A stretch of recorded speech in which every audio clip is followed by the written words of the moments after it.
መጽሐፈ ሳሙኤል ሁለተኛ ምዕራፍ 1 ዳዊት የሳኦልን ሞት ሰማ።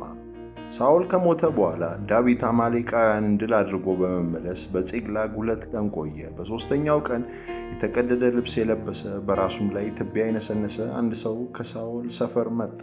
ወደ ዳዊትም እንደደረሰ ወደ መሬት ለጥ ብሎ በአክብሮት እጅ ነሳ። ዳዊትም ከወዴት መጣ ሲል ጠየቀው። እርሱም ከእስራኤል ሰፈር ሸሽቼ መምጣቴ ነው በማለት መለሰለት። ዳዊትም ምን ነገር ተፈጠረ ሲል ጠየቀው። እርሱም ሰዎቹ ከጦርነት ሸሽተዋል፣ ብዙዎቹ ወድቀዋል፣ ሞተዋል፣ ሳኦልና ልጁ ዮናታንም ሞተዋል አለ። ከዚያም ዳዊት ወሬውን የነገረውን ወጣት ሳኦልና ልጁ ዮናታን መሞታቸውን እንዴት አወቀ ሲል ጠየቀው። ወሬ ነጋሪውም ወጣትም እንዲህ አለ፣ ድንገት ወደ ጊልቦ ተራራ ወጥቼ ነበር። እዚያ ሳኦል ጦሩን ተደግፎ ሳለ ሰረገሎቹም ፈረሰኞቹ ተከታትለው ደረሱበት። ወደ ኋላውም ዞር ሲል እኔን ስላየ ጠራኝ። እኔም ምን ልታዘዝ አለው። እርሱም አንተ ማነህ ሲል ጠየቀኝ። እኔም አማሌቃዊ ነኝ ብዬ መለሱለት። ከዚያም እኔ በሞት ጣር ውስጥ እገኛለሁ፣ ነፍሴ ግን አልወጣችም። እባክህ በላዬ ቆመ ግደለኝ አለኝ። መቼም ከወደቀ በኋላ እንደማይተርፍ ስላወቁ በላዩ ቆሜ ገደሉት። በራሱም ላይ የነበረውን ዘውድና የኩንዱን አምባር ወስጄ ነው ለጌታ ያምጥቻለሁ። ከዚያም ዳዊት አብረውት የነበሩት ሰዎች ሁሉ ልብሳቸውን ቀደዱ። ለሳኦልና ለልጁ ለዮናታን ለእግዚአብሔር ሰራዊትና ለእስራኤል ቤት አዘኑ፣ አለቀሱ። እስከ ማታም ድረስ ጾሙ። የወደቁት በሰይፍ ነበርና ዳዊት ወሬውን ያመጣለት ወጣት ከየት ነው የመጣው ብሎ ጠየቀው። እርሱም እኔ የአንድ መጻተኛ አማሌቃዊ ልጅ ነኝ ብሎ መለሰ። ዳዊትም ታዲያ እግዚአብሔር የቀባውን ለማጥፋት እጅህን ስታነሳ እንዴት አልፈራህምን ሲል ጠየቀው። ዳዊትም ከጎልማሶቹ አንዱን ጠርቶ በል ቅረብና ውደቅበት አለው። እርሱም መታው፣ ሞተም። ዳዊትም እግዚአብሔር የቀባውን ገድያለሁ ስትል የገዛ አፍ መስክሮብሃልና ደምህ በራስህ ላይ ይሁን አለው። ዳዊት ለሳኦልና ለዮናታን የተቀኘው የሐዘን እንጉርጉሮ። ዳዊትም በሳኦልና በልጁ በዮናታን ሞት ምክንያት ይህን የሐዘን እንጉርጉሮ እየተቀኘ አለቀሰ። እንዲሁም የቀስት እንጉርጉሮ የተባለውን ለይሁዳ ሕዝብ እንዲያስተምሩ አዘዘ። ይኸው በያሽር መጽሐፍ ተጽፏል። እስራኤል ሆይ ክብር በኮረብቶች ላይ ተወግቶ ሞቷል። ኃያላኑ እንደዚህ ይውደቁ፣ ይህን በጌት አትናገሩ፣ በአስቀሎናም መንገዶች አታወጁት። የፍልስጤም ቆነጃጅት አይደሰቱ፣ ያልተገረዙት ሴቶች ልጆች እልል አይበሉ። እናንተ የጊልቦዓ ተራሮች ሆይ ጠል አያይረስርሳችሁ፣ ዝናብም አይውረድባችሁ። የቁርባን እህል የሚያበቅሉ እርሻዎች አይኑሯችሁ። በዚያ ያያሉ ሰው ጋሻ ረክሷል። የሳኦል ጋሻ ከእንግዲህ በዘይት አይወለወልም።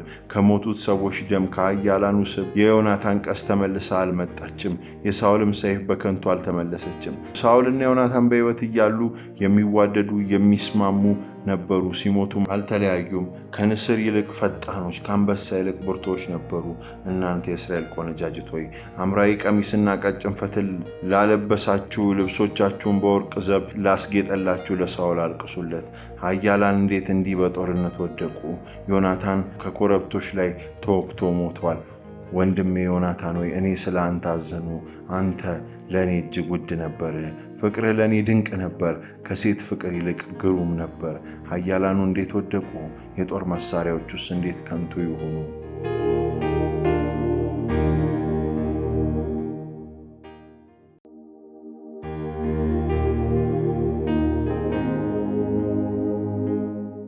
ዳዊት የይሁዳ ንጉሥ ሆነ። መጽሐፈ ሳሙኤል ሁለተኛ ምዕራፍ 2 ከዚህ በኋላ ዳዊት ከይሁዳ ከተሞች ወደ አንዲቷ ልውጣን ብሎ እግዚአብሔርን ጠየቀ። እግዚአብሔርም አሁን ውጣ አለው። ዳዊትም ወደ የትኛይቱ ልሂድ ሲል ጠየቀ። እግዚአብሔር ወደ ኬብሮን ብሎ መለሰለት። ስለዚህ ዳዊት ከሁለቱ ሚስቶቹ ከኢዝራኤላዊቷ ከአኪናውምና የቀርሜሎሳዊው የናባል ሚስት ከነበረችው ከአቢግያ ጋር ወደዚያ ወጣ። እንዲሁም ዳዊት አብረውት የነበሩትን ሰዎች ከነቤተሰቦቻቸው አመጣቸው። እነርሱም በኬብሮን ከተሞች ተቀመጡ። የይሁዳ ሰዎች ወደ ኬብሮን መጡ። በዚያም ዳዊትን ቀብተው በይሁዳ ቤት አነገሱት። ሳኦልም የቀበሩት የኢያቢስ ገለዓድ ሰዎች መሆናቸውን ለዳዊት በነገሩት ጊዜ እርሱም በኢያቢስ ገለዓድ ሰዎች ይህን እንዲነግሩ መልእክተኞችን ላከ። በእንዲህ አይነት ሁኔታ ጌታችሁን ሳኦልን በመቅበር በጎነት አሳይታችኋልና እግዚአብሔር ይባርካችሁ። አሁንም እግዚአብሔር ጽኑ ፍቅሩንና ታማኝነቱን ይግለጥላችሁ። እናንተ ይህን ስላደረጋችሁ እኔም እንደዚሁ በጎ ነገር አደርግላችኋለሁ። እንዲህ ጠንክሩ፣ በርቱ። ጌታችሁ ሳኦል ሞቷልና የይሁዳ ቤትም እኔን ቀብተው በላያቸው አንግሰውኛል። በዳዊት ቤትና በሳኦል ቤት መካከል የተደረገ ጦርነት። በዚህ ጊዜ የሳኦል ሰራዊት አዛዥ የኔር ልጅ አበኔር የሳኦል ልጅ ኢያቡስቴን ወስዶ ወደ መዓናይም አሻገረ። እርሱም በገለዓድ፣ በአሴር፣ በኢዝራኤል፣ በኤፍሬምና በብንያም እንዲሁም በእስራኤል ሁሉ ላይ አነገሱ። የሳኦል ልጅ ኢያቡስቴ በእስራኤል ላይ በነገሰ ጊዜ ዕድሜው 40 ዓመት ነበር። 2 ዓመትም ገዛ። የይሁዳ ቤት ግን ዳዊትን ተከተለ። ዳዊት የኬብሮን ንጉሥ ሆኖ እስራኤልን የገዛው 7 ዓመት ከ6 ወር ነበር። የኔር ልጅ አበኔር የሳኦል ልጅ ከኢያቡስቴ አገልጋዮች ጋር ሆኖ ከመዓናይም ተነስተው ወደ ገባዖን ሄዱ። እነርሱንም የጽሩያ ልጅ ኢዮአብና የዳዊት ሰዎች ወጥተው በገባዖን ኩሬ አጠገብ ተገናኟቸው። አንዱ ወገን በኩሬው ወዲህ ማዶ፣ ሌላ ወገን ደግሞ በኩሬው ወዲያ ማዶ ተቀመጠ። ከዚያም አበኔር ኢዮአብን ከእናንተም ከእኛም ጎልማሶች ይነሱና በፊታችን በጨበጣ ውጊያ ይጋጠሙ አለው። ኢዮአብም ይሁን እሺ ይጋጠሙ ብሎ መለሰ። ስለዚህ ከብንያም ለሳኦል ልጅ ለኢያቡስቴ 12 ለዳዊት ደግሞ 12 ሰዎች ተነስተው ተቆጠሩ። ከዚያም እያንዳንዱ ሰው የባለጋራውን ራስ በመያዝ ሰይፉን በጎኑ እየሻጠበት ተያይዘው ወደቁ። ስለዚህም በገባዖን የሚገኘው ያ ቦታ የሰይፍ ምድር ተባለ። የዚያን ዕለት ጦርነት እጅግ ከባድ ነበር። አበኔር እና የእስራኤል ሰዎች በዳዊት ሰዎች ድል ሆኑ። 3ቱ የጽሩያ ወንዶች ልጆች ኢዮአብ፣ አቢሳና አሳኤል እዚያው ነበሩ። አሳኤል እንደ ዱር ሚዳቆ በሩጫ ፈጣን ነበር። ወደ ቀኝ ወደ ግራ ሳይል አበኔርን ተከታተለው። አበኔርም ወደ ኋላው ዘወር ብሎ በመመልከት አሳኤል አንተ ነህ ሲል ጠየቀው።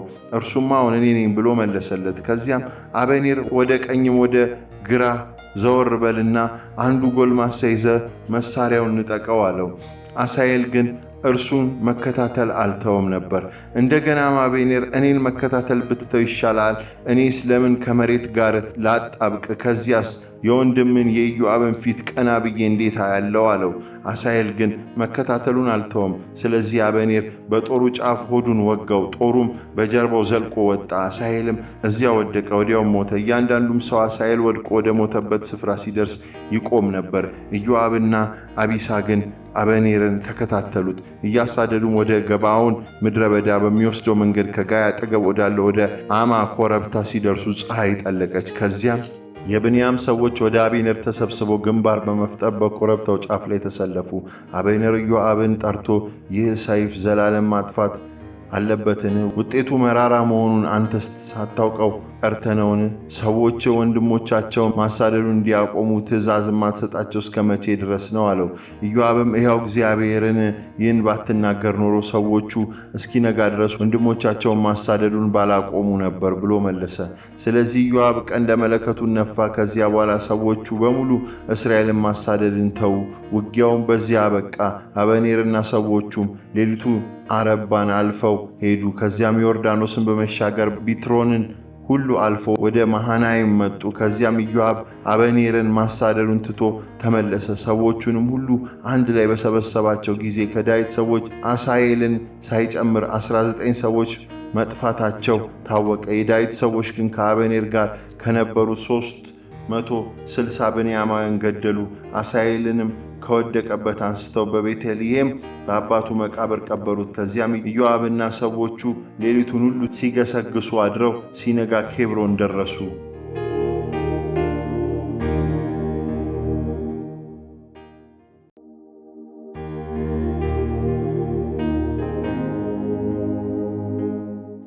መጽሐፈ ሳሙኤል ሁለተኛ ምዕራፍ 3 በዳዊት ቤትና በሳኦል ቤት መካከል የነበረው ጦርነት ብዙ ጊዜ ቆየ።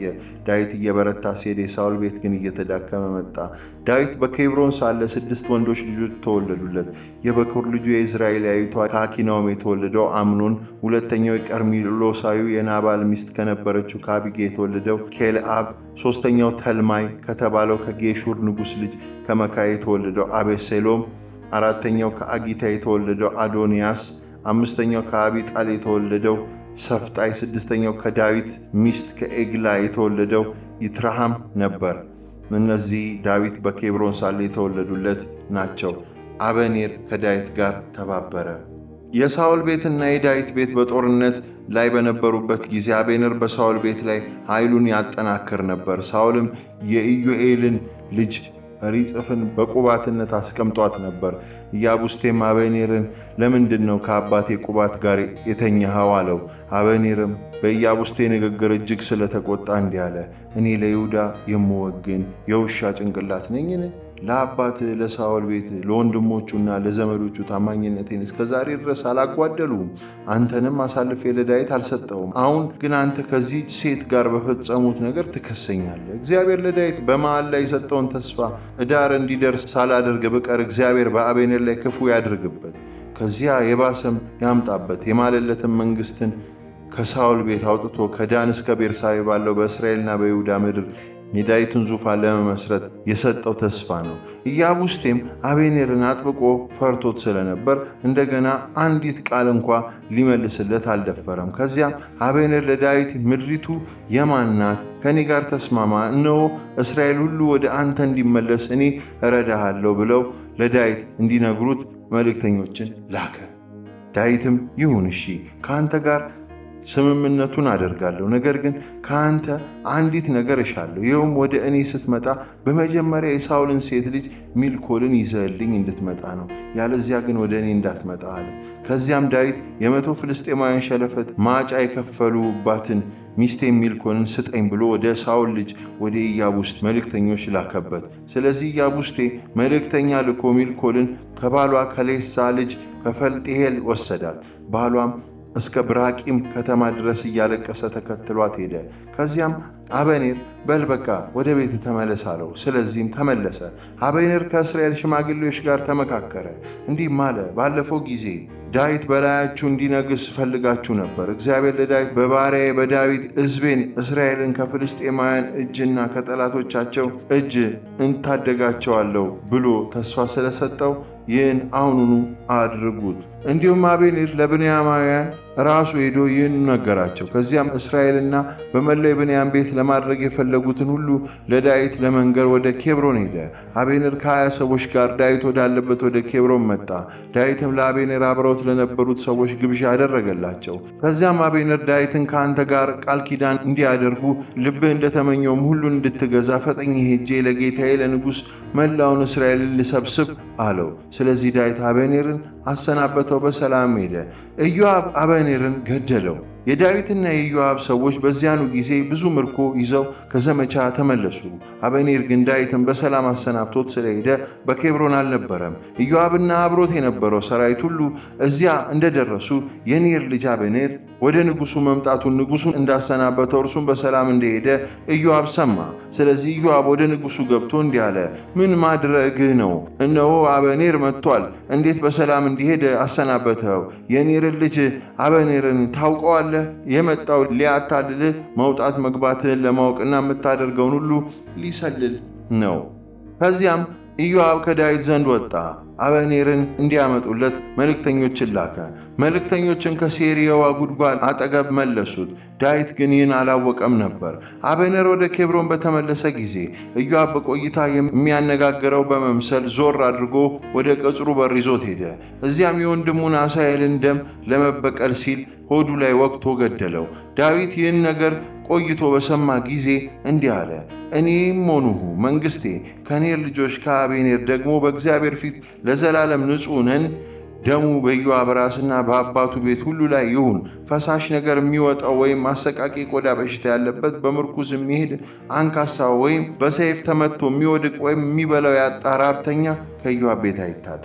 አቤኔር ገባዖን ላይ በተደረገው ጦርነት ኢዮአብና ኢያቢስን ወንድሙን አሳሄልን ገድሎት ስለነበር እነርሱም አቤኔርን ገደሉት። ከዚያም ዳዊት ለኢዮአብና አብሮት ለነበረው ሕዝብ ሁሉ ልብሳችሁን ቀዳችሁ ማቅ ለብሳችሁ በአቤኔር ፊት አልቅሱ አላቸው። ራሱ ንጉሡ ዳዊትም አስክሬኑን አጀበ። ከዚያም አቤኔርን በኬብሮን ቀበሩት። ንጉሡም በአቤኔር መቃብር ላይ ጮኸ፣ አለቀሰ። ሕዝቡም ሁሉ እንደዚሁ አለቀሱ። ንጉሡም ለአቤኔር ይህን የሐዘን እንጉርጉሮ ተቀኘ። አቤኔር እንደ ተራ ሰው ይሙት፣ እጆች አልታሰሩም፣ እግሮች በእግርስ ብረት አልገቡም። ሰው በክፉ ሰዎች ፊት እንደሚወድቅ አንተም እንደዚሁ ውደቅ። ሕዝቡም ሁሉ እንደገና አለቀሱለት። ከዚያም ሕዝቡ ሁሉ እህል በሚቀምስበት ሰዓት ወደ ዳዊት መጥተው ምግብ እንዲበላ አጥብቀው ለመኑት። ዳዊት ግን ፀሐይ ከመጥለቋ በፊት እንጀራ ወይም ሌላ ነገር ብቀምስ እግዚአብሔር ይህን ያድርግብኝ፣ ከዚህም የባሰ ያምጣብኝ ብሎ ማለ። ሕዝቡም ሁሉ ይህንኑ ተመለከቱ፣ ደስም አላቸው። በእርግጥ ንጉሡ ያደረገው ሁሉ ሕዝቡን ደስ አሰኛቸው።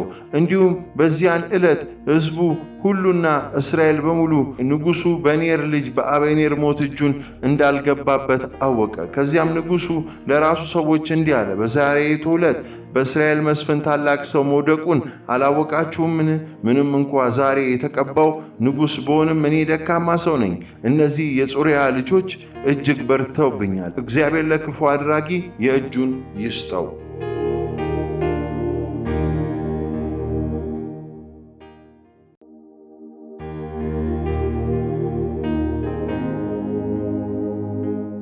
ኢያቡስቴ ተገደለ። መጽሐፈ ሳሙኤል ሁለተኛ ምዕራፍ 4 አበኔር በኬብሮን መሞቱን የሳኦል ልጅ ኢያቡስቴ በሰማ ጊዜ ወኔ ከዳው፣ መላው እስራኤልም ደነገጠ።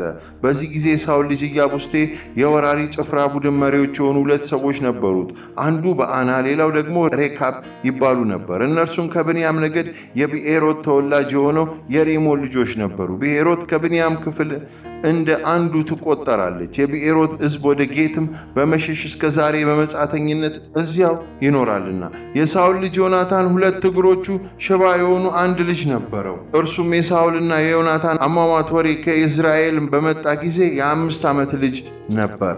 ሽባ የሆነውንም በዚህ ጊዜ ሞግዚት አንስታው በጥድፊያ ስትሸሽ በመውደቁ ነው። ስሙም ሜምፊቦስቴ ይባል ነበር። በዚህ ጊዜ የብኤሮታዊው የሬሞን ልጆች ሬካብና በአን ወደ ኢያቡስቴ ቤት ለመሄድ ተነሱ። እርሱም የቀትር ጊዜ እረፍት ለማድረግ አልጋው ላይ ተኝቶ ሳለ ሙቀት ሲሆን እኩለ ቀን ላይ ደረሱ። ስንዴ እንደሚፈልግም ሰው ሆነው ወደ ቤቱ ውስጥ ዘልቀው በመግባት ሆዱ ላይ ወጉት። ከዚያም ሬካብና ወንድሙ በአና ሹልክ ብለው ወጡ። ወደ ቤቱ ውስጥ የገቡት ኢያቡስቴ በመኝታ ክፍል ውስጥ ተኝቶ ሳለ ነበር። ወቅተው ከገደሉትም በኋላ ራሱን ቆርጠው በመውሰድ ሌሊቱን ሁሉ በአረባ መንገዱን ተጓዙ።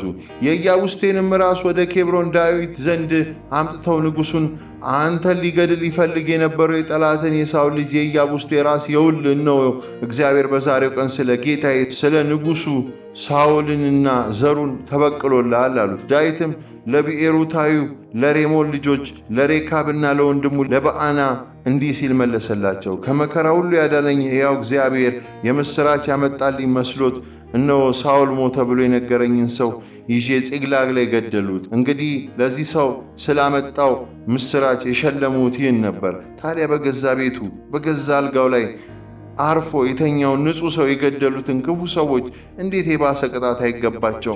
ደሙን ከእጃቸው መፈለግ እናንተን ከምድሪቱ ማጥፋት የለብኝምን? ስለዚህም ዳዊት የራሱን ሰዎች አዘዘ፣ እነርሱም ገደሏቸው። እጅና እግራቸውንም ቆርጠው በኬብሮን ካለው ኮሬ አጠገብ ሰቀሏቸው። ነገር ግን የኢያቡስቴን ራስ ወስደው ኬብሮን በሚገኘው በአበኔር መቃብር አጠገብ ቀበሩት።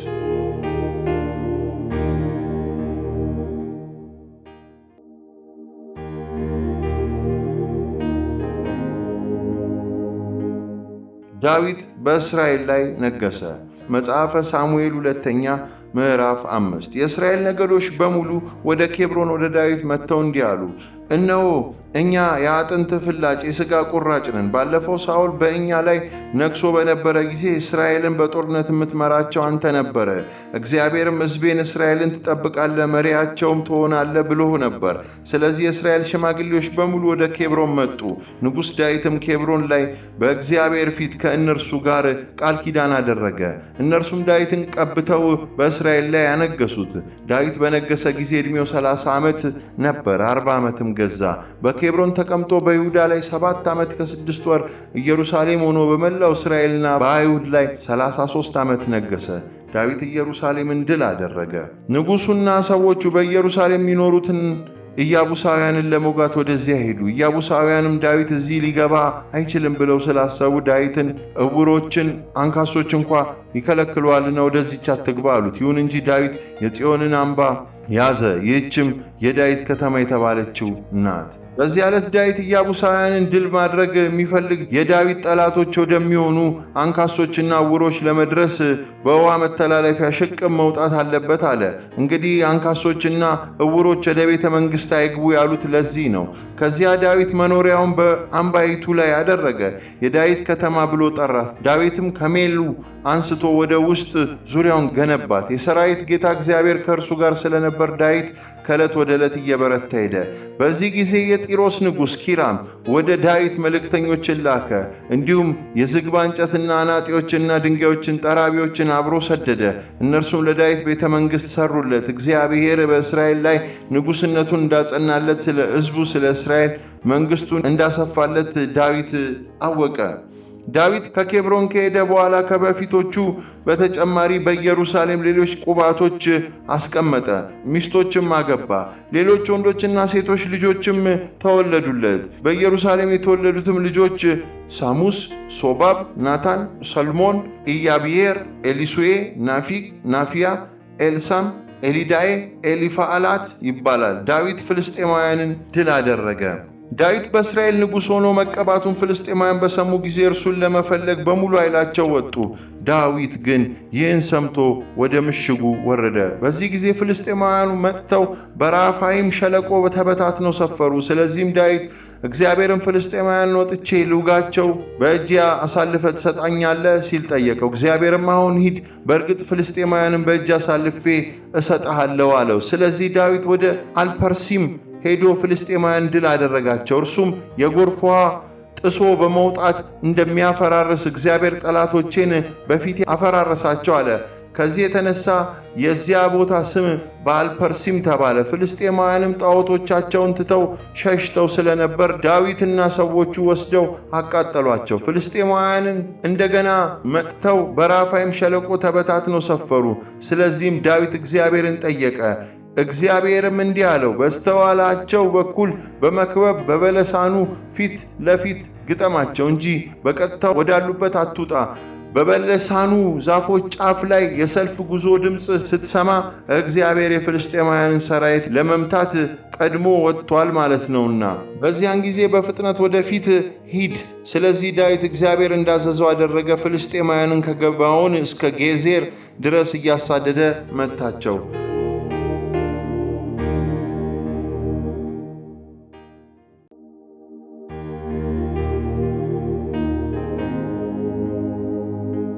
ታቦቱ ወደ ኢየሩሳሌም መጣ። መጽሐፈ ሳሙኤል 2ኛ ምዕራፍ 6።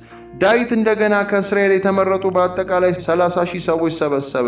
እርሱና አብረውት ያሉት ሰዎች ሁሉ በታቦቱ ላይ ባለው ኪሩቤል ላይ በተቀመጠው በሰራዊት ጌታ በእግዚአብሔር ስም የተጠራውን የእግዚአብሔርን ታቦት ከዚያ ለማምጣት በይሁዳ ወዳለች ወደ በዓል ሄዱ። የእግዚአብሔርንም ታቦት በአዲስ ሰረገላ ላይ አኑረው በኮረብታው ላይ ካለው ከአሚናዳብ ቤት አውጥተው አመጡ።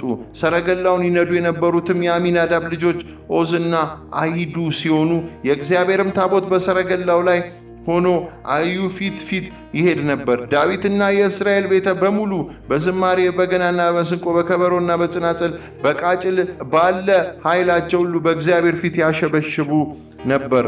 ወደ ናኮን አውድማ ሲደርሱም በሬዎቹ ስለተደናቀፉ ኦዝ እጁን ዘርግቶ የእስራኤልን ታቦት ያዘ። ኦዝ በድፍረት ይህን ስላደረገ የእግዚአብሔር ቁጣ በላዩ ላይ ነደደ። ስለዚህ እግዚአብሔር ቀሰፈው፣ እርሱም በእግዚአብሔር ታቦት አጠገብ እዚያው ሞተ። የእግዚአብሔር ቁጣ ኦዝን ስለሰበረው ዳዊት ተከፋ፣ አዘነም። ያን ቦታ እስከ ዛሬ ድረስ ፔሬዝ ኦዝ ተብሎ ይጠራል። ዳዊት በዚያን ቀን እግዚአብሔርን ስለፈራ የእግዚአብሔር ታቦት እንዴት ወደ እኔ ይመጣል አለ። ስለዚህ ዳዊት የእግዚአብሔር ታቦት አብሮት እንዲሆን ወደ ዳዊት ከተማ ይዞት ለመሄድ አልፈለገም። በዚህ ፋንታ አቅጣጫ ለውጦ የጌት ሰው ወደ አቢዳራ ቤት ወሰደው። የእግዚአብሔርም ታቦት የጌት ሰው በሆነው በአቢዳራ ቤት 3 ወር ተቀመጠ። እግዚአብሔርም አቢዳራን ቤተሰቡን ሁሉ ባረከ። በዚህ ጊዜ በእግዚአብሔር ታቦት ምክንያት የአቢዳራን ቤተሰውና ያለውን ሁሉ እግዚአብሔር ባረከለት ብለው ለዳዊት ነገሩት። ስለዚህ ዳዊት ወደዚያው ወርዶ የእግዚአብሔርን ታቦት ከአቢዳራ ቤት ወደ ዳዊት ከተማ በታላቅ ደስታ መጣው። እነዚያ የእግዚአብሔር ታቦት ተሸክመው የነበሩት ሰዎች 6 እርምጃ በሄዱ ቁጥር አንድ በሬና አንድ የሰባ ጥጃ ይሰዉ ነበር። ዳዊትም የበፍታ ኤፉድ በወገቡ ታጥቆ በሙሉ ኃይሉ በእግዚአብሔር ፊት ይጨፍር ነበር።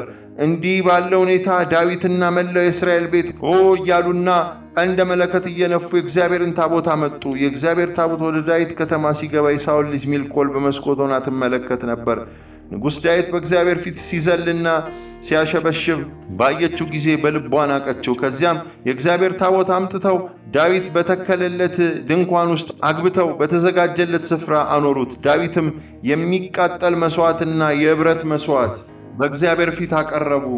ዳዊት የሚቃጠለውን መሥዋዕት የኅብረቱን መሥዋዕት ካቀረበ በኋላ ሕዝቡን በሠራዊት ጌታ በእግዚአብሔር ስም ባረከ። የእስራኤል ወገን ለሆነው ለሕዝቡ ሁሉ ለወንዱም ለሴቱም ለእያንዳንዱ ሰው አንዳንድ እንጀራ፣ አንዳንድ ሙዳ ሥጋና አንዳንድ የዘቢብ ጥፍጥፍ ሰጠ። ከዚህ በኋላ ሁሉም ወደየቤቱ ሄደ። ዳዊት ቤተሰቡን ለመመረቅ ወደ ቤቱ በተመለሰ ጊዜ ሳኦል ልጅ ሚልኮል ልትቀበለው ወጥታ ዛሬ እስራኤል ንጉሥ በመኳንንት ገረዶች ፊት እንደ አንድ ተራ ሰው ራቁቱን መታየቱ ክብሩ ሆኖ ነው አለችው። ዳዊትም እንዲህ አላት፣ አዎን ከአባትሽና በቤቱ ካሉት ሁሉ አስበልጦ በእግዚአብሔር ሕዝብ በእስራኤል ላይ ገዢ አድርጎ በመረጠኝ በእግዚአብሔር ፊት አሸብሽቤአለሁ፣ አሁንም አሸበሽባለሁ። እንዲያውም ከዚህ ይልቅ ራሴን በፊቱ ዝቅ አደርጋለሁ፣ ከዚህም የባሰ የተናቁ ሆናለሁ።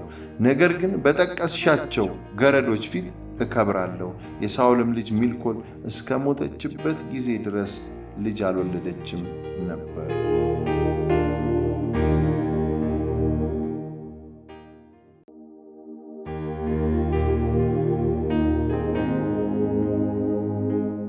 እግዚአብሔር ለዳዊት የሰጠው ተስፋ። መጽሐፈ ሳሙኤል ሁለተኛ ምዕራፍ 7 ንጉሡ በቤተ መንግሥቱ ተደላሎ ከተቀመጠና እግዚአብሔርም በዙሪያው ካሉት ጠላቶቹ ሁሉ ካሳረፈው በኋላ ነቢዩን ናታንን እነሆ እኔ ከዝግባ በተሠራ ቤተ መንግሥት ውስጥ እኖራለሁ፣ የእግዚአብሔር ታቦት ግን በድንኳን ውስጥ ይኖራል አለው። ናታንም እግዚአብሔር ከአንተ ጋር ስለሆነ ያሰበውን ሁሉ አድርግ አለው። በዚያች ሌሊት የእግዚአብሔር ቃል እንዲህ ሲል ወደ ናታን መጣ። ሂድና ባሪያዬን ዳዊትን እግዚአብሔር እንዲህ ይልሃል፣ የምኖርበትን ቤት የምትሠራልኝ አንተ አይደለም። እስራኤላውያንን ከግብፅ ምድር ካወጣሁበት ቀን አንስቶ እስከ ዛሬ ድረስ ድንኳንን ማደሪያ አድርጌ ከቦታ ወደ ቦታ ተጓዙ እንጂ በቤት ውስጥ አልተቀመጡም። ከእስራኤላውያን ሁሉ ጋር በተጓዙበት ስፍራ ሁሉ ሕዝቤን እስራኤል እንዲጠብቁ ካዘዟቸው መሪዎቻቸው አንዱን ከዝግባ እንጨት ለምን ቤት አልሰራልኝም ያሉት አለን? አሁንም ባሪያዬን ዳዊትን እንዲህ በለው፣ የሠራዊት ጌታ እግዚአብሔር እንዲህ ይላል፣ በሕዝቤ በእስራኤል ላይ ገዢ እንድትሆን ከሜዳ አነሳው፣ ከበግ ጥበቃም ወሰዱ። በሄድበት ሁሉ እኔ ከአንተ ጋር ነበሩ፣ ጠላቶችን ሁሉ ከፊት አጠፋውልህ። አሁንም ስማቸው በምድር ላይ ከገነነው እጅግ ታላላቅ ሰዎች እንደ አንዱ ስምህን ገናና አደርገዋለሁ። የራሱ የሆነ መኖሪያ እንዲኖረውና ከእንግዲህ ወዲያ እንዳይናወጥ ለሕዝቤ ለእስራኤል ቦታ ሰጠዋለሁ፣ አጸነዋለሁ። ከዚህ በፊት እንደሆነውም ከእንግዲህ ወዲህ ክፉ ሕዝብ አይጨቁነውም። ለሕዝቤ ለእስራኤል መሪዎች ከሾሙለት ጊዜ አንስቶ እንዳደረጉበት ሁሉ ከእንግዲህ አያደርጉበትም። እንዲሁም ከጠላቶችህ ሁሉ እጠብቅሃለሁ። እግዚአብሔር ራሱ ቤት እንደሚሠራል ይነግርሃል። ዕድሜህን ጨርሰህ ከአባቶችህ ጋር በምታንቀላፋበት ጊዜ በእግር እንዲተካ ከአብራክ የተከፈለ ዘር አስነሳልሃለሁ፣ መንግሥቱንም አጸናለሁ። ለስሜ ቤት የሚሠራ እርሱ ነው። እኔ መንግሥቱን ዙፋን ለዘላለም አጸናለሁ። አባት ሆነዋለሁ፣ እርሱም ልጄ ይሆናል። በደል ቢፈጽም ግን ሰዎች በሚቀጡበት በትር እቀጠዋለሁ። የሰው ልጆችም በአለንጋ እንደሚገረፉ ገርፈዋለሁ። ምሕረቴን ከአንተ በፊት ካስወገድሁት ከሳኦል እንዳራቅሁት ሁሉ ከእርሱ አላርቅም። ቤትህን መንግሥትህን በፊቴ ለዘላለም ጸንቶ ይኖራል፣ ዙፋንህም እንደዚሁ ለዘላለም የጸና ይሆናል። ናታንም የዚህን የጠቅላላውን ራእይ ቃል በሙሉ ለዳዊት ነገረው። የዳዊት ጸሎት። ከዚያም ንጉሥ ዳዊት ገባ፣ በእግዚአብሔር ፊት ተቀምጦ እንዲህ አለ፣ ልዑል እግዚአብሔር ሆይ እስከዚህ ያደረሰኝ ኧረ እኔ ማን ነኝ? ቤቴስ ምንድን ነው? ልዑል እግዚአብሔር ሆይ ይህ በፊትህ ጥቂት ሆኖ ሳለ አንተ ግን ስለ ወደፊቱ የባሪያ ቤት ተናገርህ። ልዑል እግዚአብሔር ሆይ ከሰው ጋር የምታደርገው ግንኙነት ለካ እንዲህ ነው። ዳዊት ከዚህ በላይ ምን ሊልህ ይችላል? ልዑል እግዚአብሔር ሆይ ባሪያን አንተ ታውቀዋለህና ስለ ቃልህና እንደ ልብህ አሳብ ይህን ታላቅ ነገር አድርገሃል። ባሪያህም እንዲያውቀው ገልጸህለታል። ልዑል እግዚአብሔር ሆይ እንዴት ታላቅ ነህ! ከቶ የሚመስል ማንም የለም። በጆሮአችን እንደሰማነው ሁሉ ከአንተ በቀር አምላክ የለም። ለራሱ ሕዝብ ይሆን ዘንድ ሊታደገው እግዚአብሔር በፊቱ እንደሄደለት ሕዝብ ለራሱ ስም ያደርግ ዘንድ አሕዛብንና አማልክቶቻቸውን ከፊቱ አሳዶ ታላቅና አስፈሪ ታምራት እንዳደረገለትና ከግብፅም እንደተቤዠው እንደ ሕዝብ እንደ እስራኤል ያለም በምድር ላይ ማን አለ? ሕዝብስ እስራኤል ለዘላለም ያንተው የራስህ ሕዝብ አድርገው አጽንተው እግዚአብሔር ሆይ አንተ አምላክ ሆነዋል። አሁን እግዚአብሔር አምላክ ሆይ ለባሪያና ለቤቱ የሰጠውን ተስፋ ለዘላለም ጠብቅለት፣ እንደተናገረውን ፈጽም። ስለዚህ ስምህ ለዘላለም ታላቅ ይሆናል። ሰዎችም የሠራዊት ጌታ እግዚአብሔር የእስራኤል አምላክ ነው ይላሉ። የባሪያ የዳዊትን ቤት በፊትህ የጸና ይሆናል። አቤቱ የእስራኤል አምላክ የሠራዊት ጌታ እግዚአብሔር ሆይ እኔ ለአንተ ቤት እሠራልሃለሁ ብለህ ይህን ለባሪያ ገልጸህለታል። ስለዚህ ባሪያ ይህችን ጸሎት ወደ አንተ ለማቅረብ በልቡ ደፈረ። ልዑል እግዚአብሔር ሆይ አንተ አምላክ ነህ፣ ቃልህ የታመነ ነው። ይህንም መልካም ነገር ለማድረግ ለባሪያ ተስፋ ሰጥተው በፊትህ ለዘላለም ጸንቶ እንዲኖር አሁንም የባሪያን ቤት እባክህ ባርክ። ልዑል እግዚአብሔር ሆይ ይህን አንተው ራስህ ተናግረሃል። በበረከትህም የባሪያ ቤት ለዘላለም ይባረካል።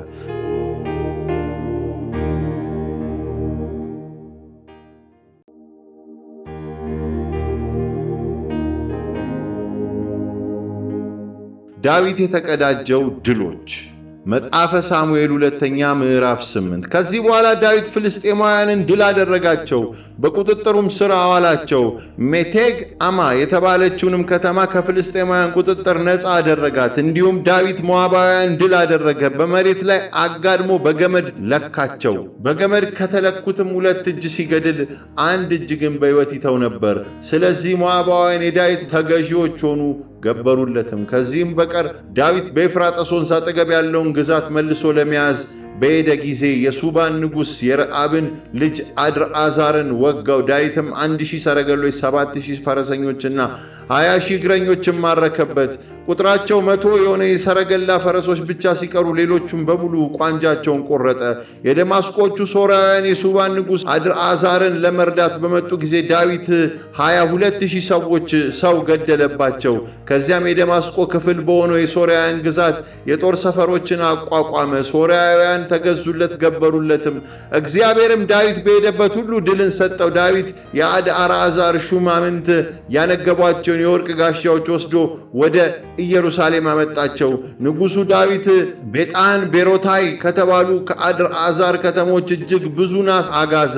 የአማት ንጉሥ ቶዑ ዳዊት መላውን የአድርአዛን ሰራዊት ማሸነፉን በሰማ ጊዜ ቶዑ ከአድርአዛር ጋር ሁልጊዜ ይዋጋ ስለነበር ሰላምታና በአድርአዛር ላይ ስለተቀዳጀው ድል የደስታ መግለጫ እንዲያቀርብለት ልጁን ዮራምን ወደ ንጉሥ ዳዊት ላከው። እርሱም የብር የወርቅና የናስ ዕቃ ይዞ መጣ። ንጉሥ ዳዊትም ቀድሞ ካስገበራቸው መንግሥታት ሁሉ በገባለት ብርና ወርቅ እንዳደረገው እነዚህንም ዕቃዎች ለእግዚአብሔር ቀደሳቸው። የገበሩትም መንግሥታት ኤዶምና ሞዓብ፣ አሞናውያን፣ ፍልስጤማውያን፣ አማሌቃውያን ነበሩ። እንዲሁም ከሱባ ንጉሥ ከረአብ ልጅ ከአድርአዛር የወሰደውን ምርኮ ለእግዚአብሔር ቀደሰ። ዳዊት የጨው ሸለቆ በተባለው ስፍራ 18,000 ኤዶማውያን ገሎ ከተመለሰ በኋላ ስሙ ገነነ። በመላው ኤዶም የጦር ሰፈሮችን አቋቋመ። ኤዶማውያን ሁሉ ለዳዊት ተገዙ። እግዚአብሔርም ዳዊት በሄደበት ስፍራ ሁሉ ድልን ሰጠው። የዳዊት ሹማምት። ዳዊት በመላው እስራኤል ላይ ነገሰ። ለሕዝቡም ሁሉ ፍትሕና ርትዕ አሰፈነላቸው። የጽሩያ ልጅ ዮአብ የሰራዊቱ አለቃ ሲሆን የአይሉዱ ልጅ ኢዮሳፍጥም ታሪክ ጸሐፊ ነበር። እንዲሁም የአኪጦብ ልጅ ሳዶቅና የአቢአታር ልጅ አቤሜሌክ ካህናት ሲሆኑ ሰራይ ጸሐፊ ነበረ። የዮዳኤ ልጅ በንያስ የከሪታውያኑ የፊሊታውያኑ አለቃ ሲሆን የዳዊት ወንዶች ልጆች ደግሞ የቤተ መንግሥት አማካሪዎች ነበሩ።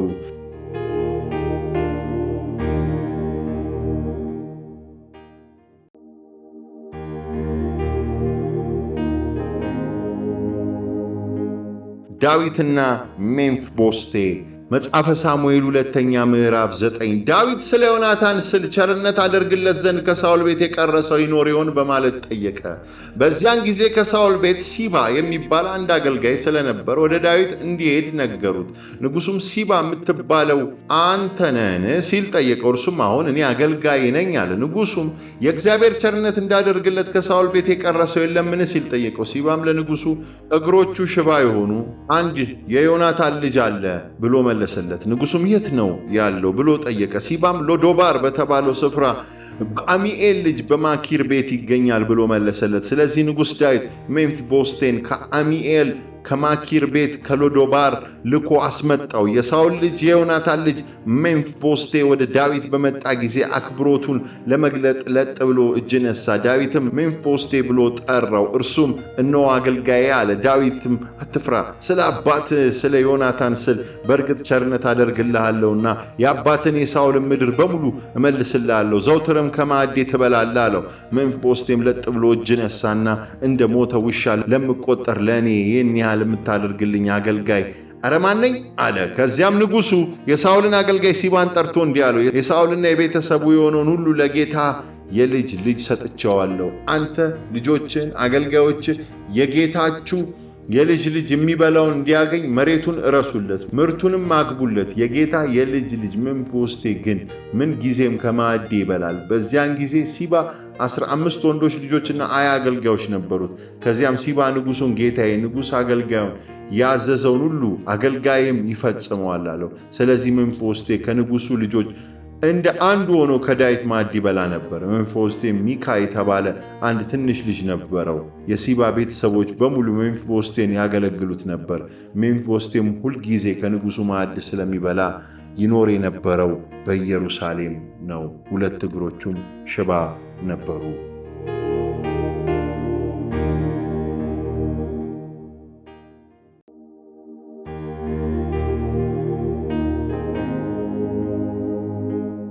ዳዊት አሞናውያንን ድል አደረገ።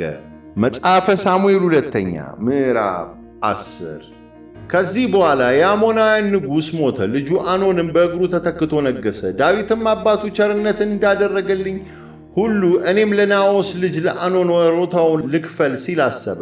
ስለዚህ ስለ አባቱ ሞት የተሰማውን ሐዘን እንዲገልጹለት ዳዊት መልእክተኞችን ላከ። የዳዊት ሰዎች ወደ አሞናውያን ምድር በደረሱ ጊዜ የአሞናውያን መኳንንት ጌታቸውን አኖንን ዳዊት የተሰማውን ሐዘን ለመግለጽ ሰዎች መላኩ። አባትን ለማክበር አስቦ ይመስላል የላካቸው ሰዎች ከተማይቱን እንዲመረምሩ እንዲሰልሉና እንዲያጠፏት አይደለምን አሉት።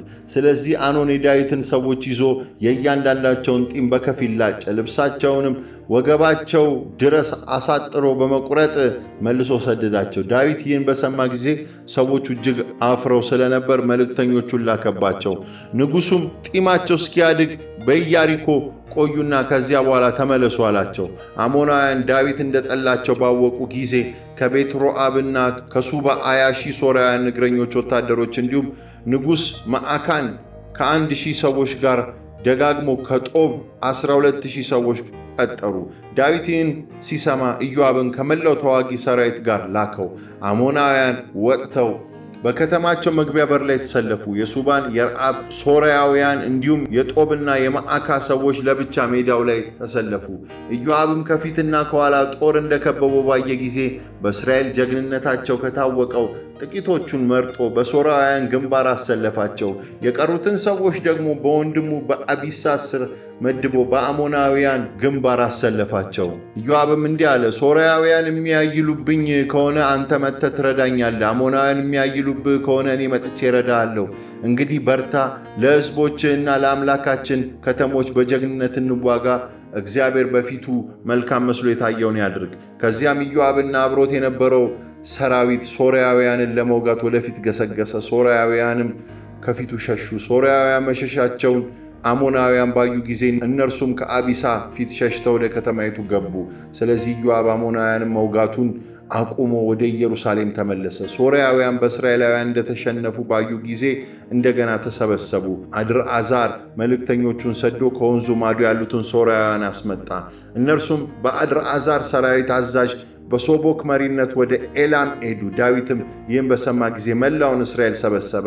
ከዚያም ዮርዳኖስን ተሻግሮ ወደ ኤላም ሄደ።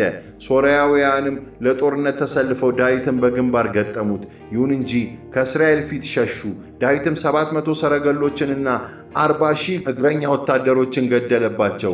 እንዲሁም የሰራዊታቸውን አዛዥ ሶባክን አቁስሎት ስለነበር እዚያው ሞተ። በአድርአዛር ስር የነበሩት ነገሥታት ሁሉ በእስራኤል መሸነፋቸውን ባዩ ጊዜ ከእስራኤላውያን ጋር ሰላም መሰረቱ፣ ተገዙላቸው። ስለዚህ ሶርያውያን ከዚያ በኋላ አሞናውያንን መርዳት ፈሩ።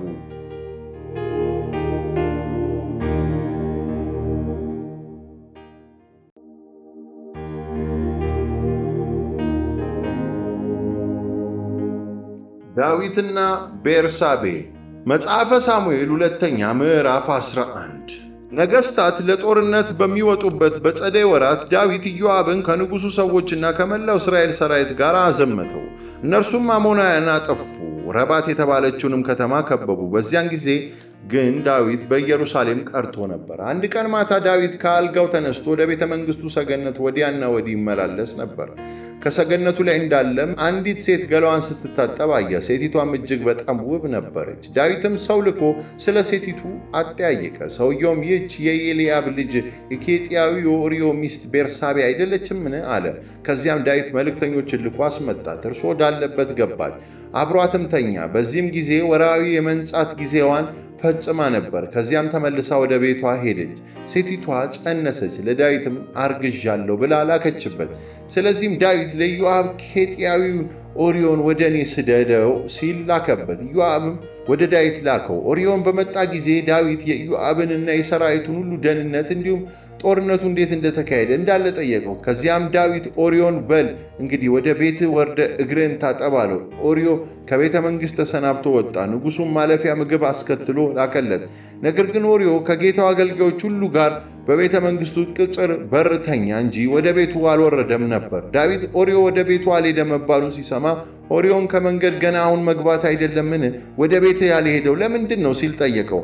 ኦርዮም ዳዊትን ታቦቱ እስራኤልና ይሁዳ በድንኳን ሆነው ጌታዬ ኢዮአብና የጌታዬም ሰዎች አውላላ ሜዳ ላይ ሰፍረው ለመብላትና ለመጠጣት እንዲሁም ከሚስቴ ጋር ለመተኛት እንዴት ወደ ቤት ሄዳለሁ?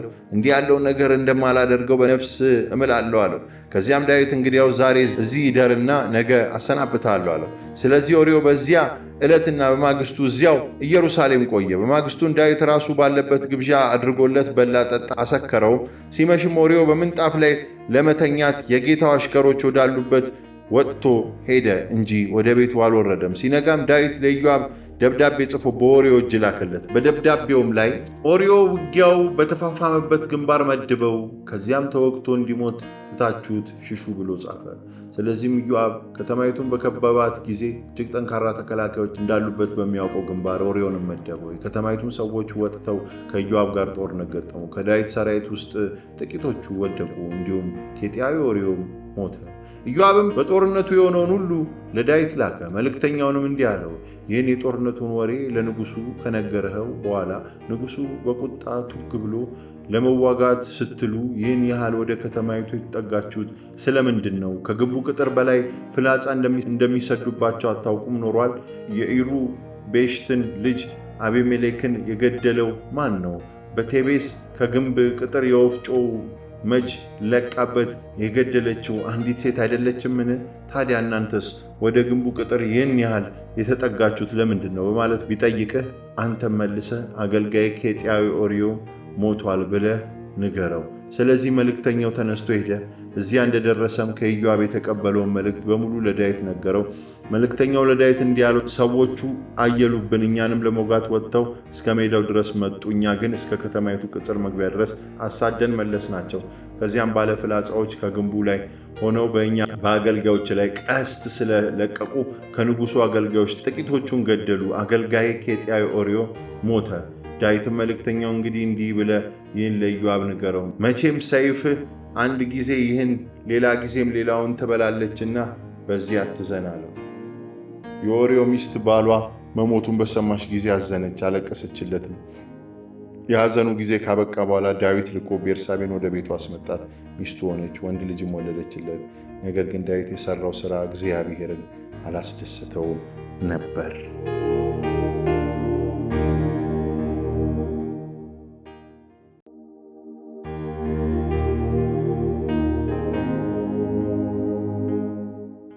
ናታን ዳዊትን ገሰጸው። መጽሐፈ ሳሙኤል ሁለተኛ ምዕራፍ 12። እግዚአብሔር ናታንን ወደ ዳዊት ላከው። እርሱም ወደ ዳዊት መጥቶ እንዲህ አለው፣ በአንድ ከተማ የሚኖሩ 2 ሰዎች ነበሩ። ከእነርሱም አንዱ ባለጠጋ ሲሆን ሌላው ደግሞ ድሃ ነበር። ባለጠጋው እጅግ ብዙ በጎችና የቀንድ ከብቶች ነበሩት። ድሃው ግን በገዛት ከአንዲት ጠቦት በግ በስተቀር ሌላ አልነበረውም። ተንከባከባት፣ አብራውም ከልጆቹ ጋር አደገች። አብራው ትበላ ከጽዋውም ትጠጣ፣ እንዲሁም በእቅፍ ትተኛ ነበር። ልክ እንደ ገዛ ልጁ ነበረች። ወደ ባለጠጋውም ቤት እንግዳ መጣ። ባለጠጋውም ግን ከራሱ በጎች ወይም ቀንድ ከብቶች ወስዶ ለመጣበት እንግዳ ምግብ ማዘጋጀት አልፈለገም። ከዚህ ይልቅ የድሃውን እንስሳ ጠቦት በግ ወስዶ ቤቱ ለመጣው እንግዳ አዘጋጀው። ዳዊት በዚያ ሰው ላይ እጅግ ተቆጥቶ ናታንን እንዲህ አለው፣ ያው እግዚአብሔርን ይህን ያደረገው ሰው ሞት ይገባዋል። እንዲህ ያለውን ነገር በማድረጉና ባለማዘኑ ስለ በጊቱ 4 እጥፍ መክፈል አለበት። ከዚያም ናታን ዳዊትን እንዲህ አለው፣ ያ ሰው አንተ ነህ። የእስራኤል አምላክ እግዚአብሔር የሚለው ይህን ነው፣ በእስራኤል ላይ ንጉሥ ትሆን ዘንድ ቀባው። ከሳኦል እጅ ታደጉ፣ የጌታን ቤት ሰጠው፣ የጌታን ሚስቶች በብብት አስታቀፉ። የእስራኤልንና የይሁዳን ቤት ሰጠው። ይህም ሁሉ አንሶ ቢሆን ኖሮ ከዚህ በላይ ጨምሬ በሰጠው ነበር። ታዲያ በፊቱ ክፉ ነገር በማድረግ የእግዚአብሔርን ቃል ያቃልለው ስለምንድን ነው? ኬጢያዊውን ኦርዮን በሰይፍ መታ፣ ሚስት እንድትሆንህ ሚስቱን ወሰዳት፣ እርሱንም በአሞናውያን ሰይፍ ገደለው። ስለዚህ ሰይፍ ለዘላለም ከቤት አይርቅም። እኔንም አቃለኸኛል፣ ሚስት እንድትሆንህ የኬጢያዊን የኦርዮን ሚስት ወስደሃታልና። እግዚአብሔር እንዲህ ይላል፣ እነሆ ከራስህ ቤት ክፉ ነገር አስነሳብሃለሁ። ዓይንህ እያየ ሚስቶችን ወስጄ ለአንተ ቅርብ ለሆነ ሰው ለአንዱ እሰጣለሁ፣ እርሱም በቀን ብርሃን ከሚስቶች ጋር ይተኛል። አንተ ይህን በስውር አድርገዋል፣ እኔ ግን ይህንኑ ነገር በቀን ብርሃን በእስራኤል ሁሉ ፊት እገልጠዋለሁ። ከዚያም ዳዊት ለናታን እግዚአብሔርን በጣም በድያለሁ አለው። ናታንም እንዲህ አለው፣ እግዚአብሔር ኃጢአትህን አስወግዶልሃል፣ አንተ አትሞትም። ይህን በመፈጸም ግን የእግዚአብሔር ጠላቶች እጅግ እንዲያቃልሉት ስላደረገ የተወለደልህ ልጅ ይሞታል። ናታን ወደ ቤቱ ከሄደ በኋላ የኦርዮን ሚስት ለዳዊት የወለደችለት ሕፃን እግዚአብሔር ከባድ ሕመም ላይ ጣለው። ዳዊት ስለ ሕፃኑ እግዚአብሔርን ለመነ፣ ጾመም። ከዚያም ወደ ክፍሉ ገብቶ በተከታታይ ሌሊት መሬት ላይ ተኝቶ አደረ። የቤተሰብ ሽማግሌዎችም ከመሬት ላይ ያስነሱት፣ በአጠገቡ ቆሞ እርሱ ግን እምቢ አለ። አብሯቸው አንዳች ነገር አልበላም። በሰባተኛው ቀን ሕፃኑ ሞተ። የዳዊት አገልጋዮችም እነሆ ሕፃኑ በሕይወት እያለ የነገርነውን ዳዊት አልሰማንም። ታዲያውን የሕፃኑን መሞት እንዴት አድርገን ልንነግረው እንችላለን? በራሱ ላይ ጉዳት ሊያደርስ ይችላል ብለው መንገሩን ፈሩ። ዳዊት አገልጋዮቹ በሹክሹክታ ሲነጋገሩ አይቶ ሕፃኑ መሞቱን አወቀ። ስለዚህ ሕፃኑ ሞተ ብሎ ጠየቃቸው። እነርሱም አሁን ሞቷል ብለው መለሱለት። በዚህ ጊዜ ዳዊት ከመሬት ተነሳ። ከታጠበ ከተቀባና ልብሱን ከለወጠ በኋላ ወደ እግዚአብሔር ቤት ሄዶ ሰገደ። ከዚያም ወደ ክፍሉ ገባ። በራሱም ጥያቄ ምግብ አቅርበውለት በላ። አገልጋዮቹም እንደዚህ ያደረገው ለምንድን ነው? ሕፃኑ በሕይወት እያለ ጾመ፣ አለቀስ፣ ሕፃኑ ከሞተ በኋላ ግን ተነስተ በላ ብለው ጠየቁት። እርሱም እንዲህ አለ፣ በእርግጥ ሕፃኑ በሕይወት እያለ እግዚአብሔር ይቅር ብሎኝ ሕፃኑን በሕይወት ያኖረው ይሆናል ብዬ ጾሙ፣ አለቀሱ። አሁን ግን ሕፃኑ ስለሞተ የምጾመው ለምንድን ነው? መልሼ ላመጣው እችላለሁን? እኔ ወደ እርሱ ሄዳለሁ እንጂ እርሱ ወደ እኔ አይመለስም። ከዚያም ዳዊት ሚስቱን ቤርሳቤን አጽናናት። ወደ እርሷም ገብቶ አብሯት ተኛ። ወንድ ልጅ ወለደች። ስሙንም ሰሎሞን አለው። እግዚአብሔርም ወደደው። እግዚአብሔር ሕፃኑን ስለወደደም ስሙ ይድድያ ተብሎ እንዲጠራ በነቢዩ በናታን በኩል ላከ። በዚያን ጊዜ ኢዮአብ የአሞናውያን ከተማ ረባትን ወቅቶ የቤተ መንግሥቱን ምሽግ ያዘ። ከዚያም ኢዮአብ እንዲህ በማለት ወደ ዳዊት መልእክተኞች ላከ፣ ረባትን ወግቼ የውሃውን ከተማ ይዣለሁ። እንግዲህ የቀረውን ሰራዊት እንሰባስበህ ከተማይቱን ክበብና ያዛት፣ ያለበለዚያ እኔ ከተማይቱን ይዛትና በስሜ መጠራቷ ነው። ስለዚህ ዳዊት መላውን ሰራዊት አሰባስቦ ወደ ረባት በመሄድ ወግቶ ያዛት። የንጉሳቸውንም ዘውድ ከራሱ ላይ ወሰደ። የዘውድ ክብደት የሚመዝን 1 መክሊት ወርቅ ሲሆን በከበረ ዕንቁም ያጌጠ ነበር። ይህም በዳዊት ራስ ላይ ተጫነ። ዳዊትም ከከተማይቱ እጅግ ብዙ ምርኮ ወሰደ። እዚያ የነበሩትንም ሕዝብ አውጥቶ መጋዝ፣ የብረት መቆፈሪያና መጥረቢያ ተጠቅመው ሥራ እንዲሰሩ አደረጋቸው። እንዲሁም የሸክላ ጡብ አሰራቸው። እንዲህ ያለውም ሥራ በሌሎች የአሞናውያን ከተሞች ሁሉ እንዲፈጸም አደረገ። ከዚያም ዳዊት ሰራዊቱ በሙሉ ወደ ኢየሩሳሌም ተመለሱ።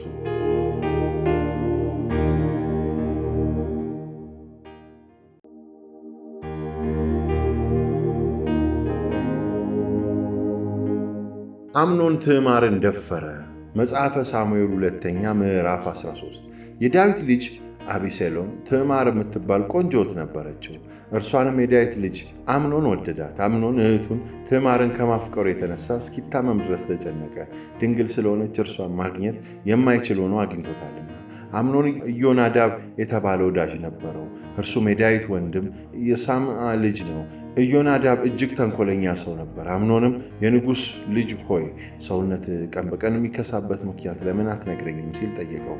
አምኖንም የወንድሜን የአቢሴሎምን እህት ትዕማርን አፍቅሬ ነው አለው።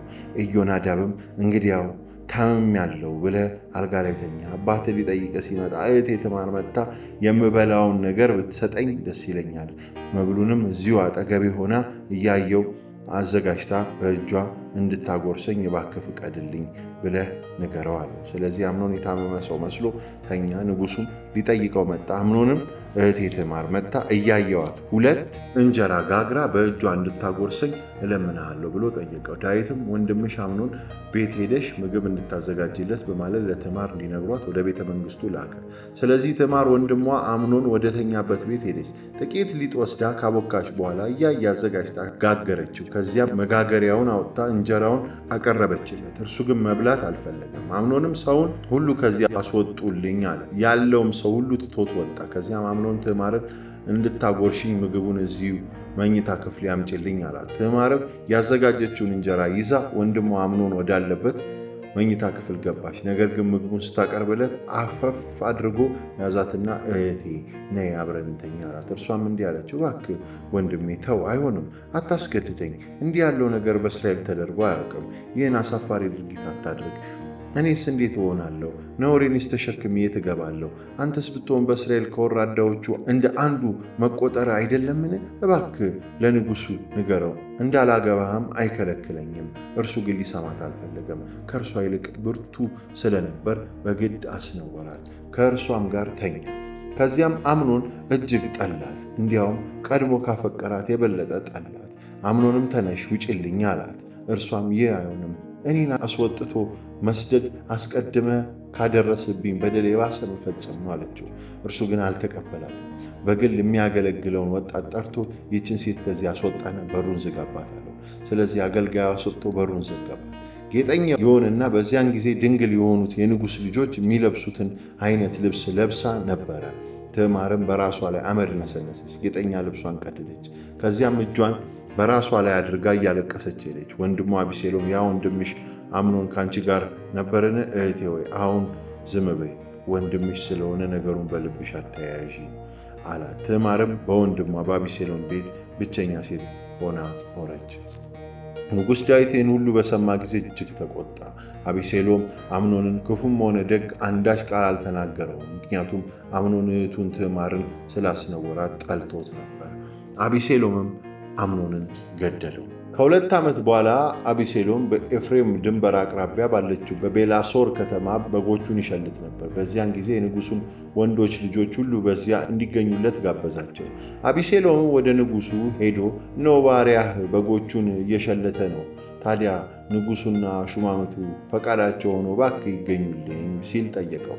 ንጉሡ ልጄ ሆይ ሁላችንም መሄድ የለብንም፣ ሸክም እንሆንብሃለን ሲል መለሰለት። አቢሴሎም አጥብቆ ቢለምነው ንጉሡ መሄድ አልፈለገም፣ ነገር ግን መርቆ አሰናበተው። አቢሴሎም እንግዲያውስ ወንድሜ አምኖን አብሮን ሂድ አለው። ንጉሡም አብሯቸው የሚሄደው ስለምንድን ነው ሲል ጠየቀው። ነገር ግን አቢሴሎም አጥብቆ ስለለመነው አምኖንን ሌሎች የንጉሡ ወንዶች ልጆችን ሁሉ አብረውት እንዲሄዱ አደረገ። አቢሴሎምም አገልጋዮችን አምኖን የወይን ጠጅ ጠጥቶ መንፈሱ መለወጡን ተጠባበቁ። ከዚያም እኔ አምኖንን ምቱት ስላችሁ ግደሉት፣ ያዘዟችሁ እኔ ነኝ አትፍሩ፣ በርቱ፣ ጠንክሩ ብሎ አዛቸው። የአቤሴሎም አገልጋዮች ጌታቸው ያዛቸውን በአምኖን ላይ ፈጽሙ። ከዚያም የንጉሡ ልጆች በሙሉ ተነስተው በየበቅሎቻቸው ላይ ተቀምጠው ሸሹ። እነርሱም በመንገድ ላይ ሳሉ አቤሴሎም የንጉሡ ልጆች በሙሉ ፈጃቸው፣ አንድም የተረፈ የለም የሚል ወሬ ለዳዊት ደረሰው። ንጉሡም ተነስቶ ቆመ፣ ልብሱን ቀደደ፣ በመሬት ላይ ተዘረረ። በአጠገቡ ቆመው የነበሩትን አገልጋዮች ሁሉ ልብሳቸውን ቀደዱ።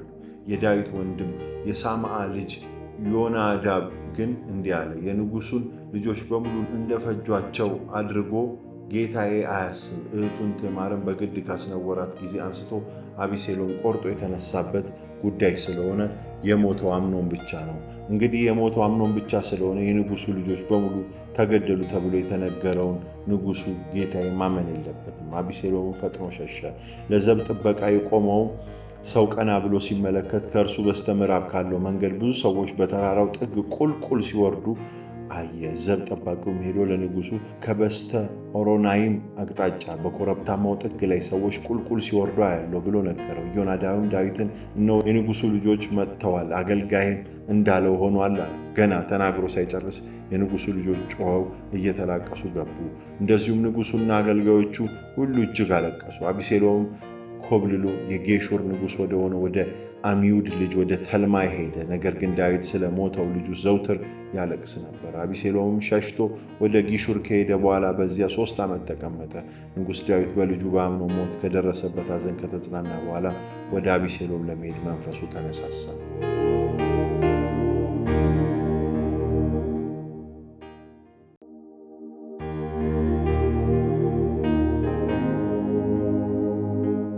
አቤሴሎም ወደ ኢየሩሳሌም ተመለሰ። መጽሐፈ ሳሙኤል 2ኛ ምዕራፍ 14። የጽሩያ ልጅ ኢዮአብ የንጉሥ ልብ አቤሴሎምን እንደተናፈቀ ተረዳ። ስለዚህ ኢዮአብ ወደ ቲቆኤ ሰው ልኮ አንዲት ብልህ የሆነች ሴት አስመጣ። እንዲህም አላት፣ ሐዘንተኛ በመምሰል የአዘን ልብስ ልበሺ፣ ዘይት አትቀቢ፣ ለሞተ ሰው ብዙ ጊዜ እንዳዘነች ሰው መስለሽ ታይ። ከዚያም ወደ ንጉሡ ሄደሽ እንዲህ በዩ፣ ከዚያም ኢዮአብ የምትናገራቸውን ቃላት ንገራት። የቲቆይቱ ሴት ወደ ንጉሡ ገብታ በንጉሡ ፊት ወደ መሬት በግንባሯ ተደፍታ እጅ በመንሳት አክብሮቷን ከገለጠች በኋላ ንጉሥ ሆይ እርዳኝ አለች። ንጉሡም ችግርሽ ምንድን ነው ብሎ ጠየቃት። እርሷም እንዲህ አለች፣ እኔ በእርግጥ ባሌ ሞተብኝ፣ መበለት ነኝ።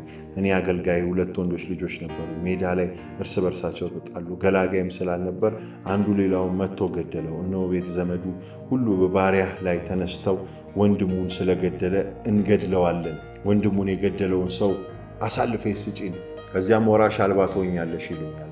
ስለዚህ የቀረኝን አንዱን መብራቴን አጥፍተው ባሌን በምድር ላይ ያለ ስምና ያለ ዘር ሊያስቀሩት ነው። ንጉሡም ሴቲቱን አንቺ ወደ ቤትሽ ሂጂ፣ ስለ ጉዳይሽም አስፈላጊውን ትእዛዝ ሰጣለሁ አላት። ነገር ግን የቲቆይቷ ሴት ንጉሥ ጌታዬ፣ በደሉ በእኔና በአባቴ ቤተሰብ ላይ ይሁን፣ ንጉሡና ዙፋኑ ከበደል የነጹ ይሁን አለች። ንጉሡም ማንም ሰው አንዳች ነገር ቢናገርሽ እኔ ዘንድ አምጪው፣ ዳግም አያስቸግርሽም ሲል መለሰላት። እርሷም ደም ተበቃዮቹ ልጄን በማጥፋት የባሰ ጉዳት እንዳያደርሱ ንጉሡ አምላኩን እግዚአብሔርን ይለምን አለች። ንጉሡም ሕያው እግዚአብሔርን ከልጅሽ ራስ ላይ አንዲት ጠጉር እንኳ አትነካም አላት። ከዚያም ሴቲቱ እኔ አገልጋይ ለጌታዬ ለንጉሥ አንዲት ቃል እንድናገር ፍቀድልኝ አለች። እርሱም እሺ ተናገሪ አላት። ሴቲቱም መልሳ እንዲህ አለች፣ እንዲህ ያለውን ነገር በእግዚአብሔር ሕዝብ ላይ ያሰብኸው ለምንድን ነው? ንጉሡ ከአገር የተሰደደውን ልጁን አልመለሰውም። ታዲያ ይህን ሲናገር በራሱ ላይ መፍረዱ አይደለምን? በመሬት ላይ የፈሰሰ ውኃ እንደማይታፈስ ሁሉ እኛም እንደዚሁ እንሞታለን። እግዚአብሔር ግን ከአገር የተሰደደ ሰው ከእርሱ እንደራቀ በዚያው እንዳይቀር የሚመለስበትን ሁኔታ ያመቻቻል እንጂ ሕይወቱ እንድትጠፋ አይፈቅድም። አሁንም ወደዚህ የመጣሁት ሕዝቡ ስላስፈራኝ ይህንኑ ለንጉሥ ጌታዬ ለመንገር ነው። እኔም አገልጋዬ ይህን አሰቡ ለንጉሡ እነግረዋለሁ። ምናልባትም አገልጋይ የጠየቀችውን ይፈጽምላት ይሆናል። እግዚአብሔር ከሰጠን ርስት እኔንም ልጄንም ሊነቅለን ከተነሳው ሰው እጅ ንጉሥ አገልጋዩ ሊታደግ ይፈቅድ ይሆናል። አሁንም አገልጋይ ንጉሥ ጌታዬ በጎንና ክፉን ለመለየት እንደ እግዚአብሔር መልአክ ስለሆነ የጌታዬ የንጉሥ ቃል ያጽናናኝ፣ እግዚአብሔር አምላክም ካንተው ጋር ይሁን ትላለች። ከዚያም ንጉሡ ሴቲቱን እኔም ለምጠይቅሽ ነገር አንቺም መልሱን አትደብቅኝ አላት። ሴቲቱም ንጉሡ ጌታዬ እሺ ይናገር አለች። ንጉሡም በዚህ ሁሉ የኢዮአብ እጅ የለበትምን ሲል ጠይቃት። ሴቲቱም መልሳ እንዲህ አለች፣ ንጉሥ ጌታዬ ሆይ በሕያው ነፍስ እምላለሁ፣ ንጉሥ ጌታዬ ከተናገረ ሁሉ ወደ ቀኝ ወደ ግራም የሚል ማንም የለም። አሁን ይህን እንዳደርግ ያዘዘኝና ይህን ሁሉ ቃል በእኔ በአገልጋይ አንደበት እንዲነገር የላከኝ አገልጋይ ኢዮአብ ነው። አገልጋይ ኢዮአብ ይህን ያደረገው ያለውን ሁኔታ ለመለወጥ ሲል ነው። ነገር ግን ጌታዬ እግዚአብሔርን መልአክ ጥበብ የመሰለ ጥበብ ስላለው በምድሪቱ ላይ የሚሆነውን ነገር ሁሉ ያውቃል። ንጉሡም ኢዮአብን መልካም ነው፣ ፈቅጃለሁ፣ ሂድና ወጣቱን አቤሴሎምን መልሰህ አምጣው አለው። ኢዮአብም አክብሮቱን ለንጉሡ ለመግለጥ ወደ መሬት በግንባሩ ተደፍቶ እጅ ነሳ፣ ንጉሡንም ባረከ። ኢዮአብም በመቀጠል ንጉሡ የአገልጋዩን ልመና ስለተቀበለው ባሪያ በፊት ሞገስ ማግኘቱን ዛሬ ለማወቅ ችሏል አለ። ከዚያም ኢዮአብ ወደ ጊሹር ሄዶ አቤሴሎምን ወደ ኢየሩሳሌም መልሶ አመጣው። ንጉሡ ግን እዚያው ቤቱ ይሂድ፣ ዓይኔን ማየት የለበትም አለ። ስለዚህ አቤሴሎም ወደ ቤቱ ሄደ፣ የንጉሡንም ፊት አላየም። መቼም በመልኩ ማማር አቤሴሎምን የሚያህል አንድም ሰው በመላው እስራኤል አልነበረም። ከራስ ጠጉሩ እስከ እግር ጥፍሩ የሚወጣለት እንከን አልነበረም። የራስ ጠጉሩ ሲከብደው በዓመት አንድ ጊዜ ይቆረጠው ነበር። የተቆረጠውን የሚመዝነው ጊዜ ክብደቱ በቤተ መንግሥቱ ሚዛን 200 ሰቅል ይሆን ነበር። አቤሴሎምም 3 ወንዶች ልጆችና ትዕማር የተባለች አንዲት ሴት ልጅ ተወለዱለት። ሴት ልጁም በጣም ውብ ነበረች። አቤሴሎም የንጉሡን ዓይን ሳያይ 2 ዓመት በኢየሩሳሌም ኖረ። ከዚያም አቤሴሎም ወደ ንጉሡ እንዲሄድለት ኢዮአብን አስጠራው። ኢዮአብ ግን ወደ እርሱ መምጣት አልፈለገም። ለሁለተኛ ጊዜም ላከበት። ኢዮአብ አሁንም መምጣት አልፈለገም። ከዚያም አቤሴሎም ለአገልጋዮቹ ተመልከቱ፣ የኢዮአብ እርሻ የሚገኘው ከኔ እርሻ አጠገብ ነው። በእርሻው ላይ ገብስ አዝመራ አለው። ሄዳችሁ እሳት ልቀቁበት አላቸው። ስለዚህ የአቤሴሎም አገልጋዮች ሄደው የኢዮአብን እርሻ በእሳት አቃጠሉት። ከዚያም ኢዮአብ ወደ አቤሴሎም ቤት ሄደ። አገልጋዮች ለምንድን ነው እርሻዬን ያቃጠሉት ብሎ ጠየቀው። አቤሴሎምም ኢዮአብን ከጊሹር ለምን መጣው? ለእኔ እስካሁን እዚያው በሆን ይሻለኝ ነበር ብለዋል ብለህ እንድትነግርልኝ ወደ ንጉሡ ልክህ ዘንድ ወደ እኔ ና ብዬ አስጠራው። አሁንም ቢሆን የንጉሡን ዓይን ማየት እፈልጋለሁ። ምንም አይነት በደል ከተገኘብኝ ይግደለኝ አለው። ኢዮአብም ወደ ንጉሡ ሄዶ ይህንኑ ነገረው። ከዚያም ንጉሡ አቤሴሎምን አስጠራው። እርሱም መጥቶ በንጉሡ ፊት በግንባሩ ተደፍቶ እጅ ነሳ። ንጉሡም አቤሴሎምን ሳመው።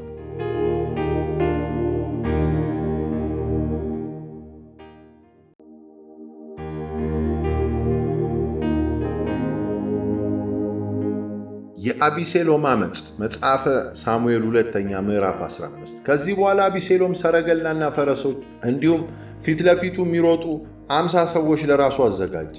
አቤሴሎምን በማለዳ ተነስቶ ወደ ከተማይቱ መግቢያ በር በሚወስደው መንገድ ዳር ሆን ብሎ ይቆም ነበር። ማናቸውም ባለ ጉዳይ አቤቱታውን ለንጉሡ አቅርቦ ለማስወሰን በሚመጣበት ጊዜ ሁሉ አቤሴሎም ወደ እርሱ እየጠራ አንተ ከየትኛው ከተማ ነህ የመጣው በማለት ጠይቋል። ያም ሰው አገልጋይ ከአንዱ የእስራኤል ነገዶች ነው ብሎ ይመልስለታል። ከዚያም አቤሴሎም ተመልከት፣ ጉዳይህማ ትክክልና ተገቢም ነው። የትኛውም የንጉሥ እንደራሴ ነው ታዲያ የሚያይል ይለዋል።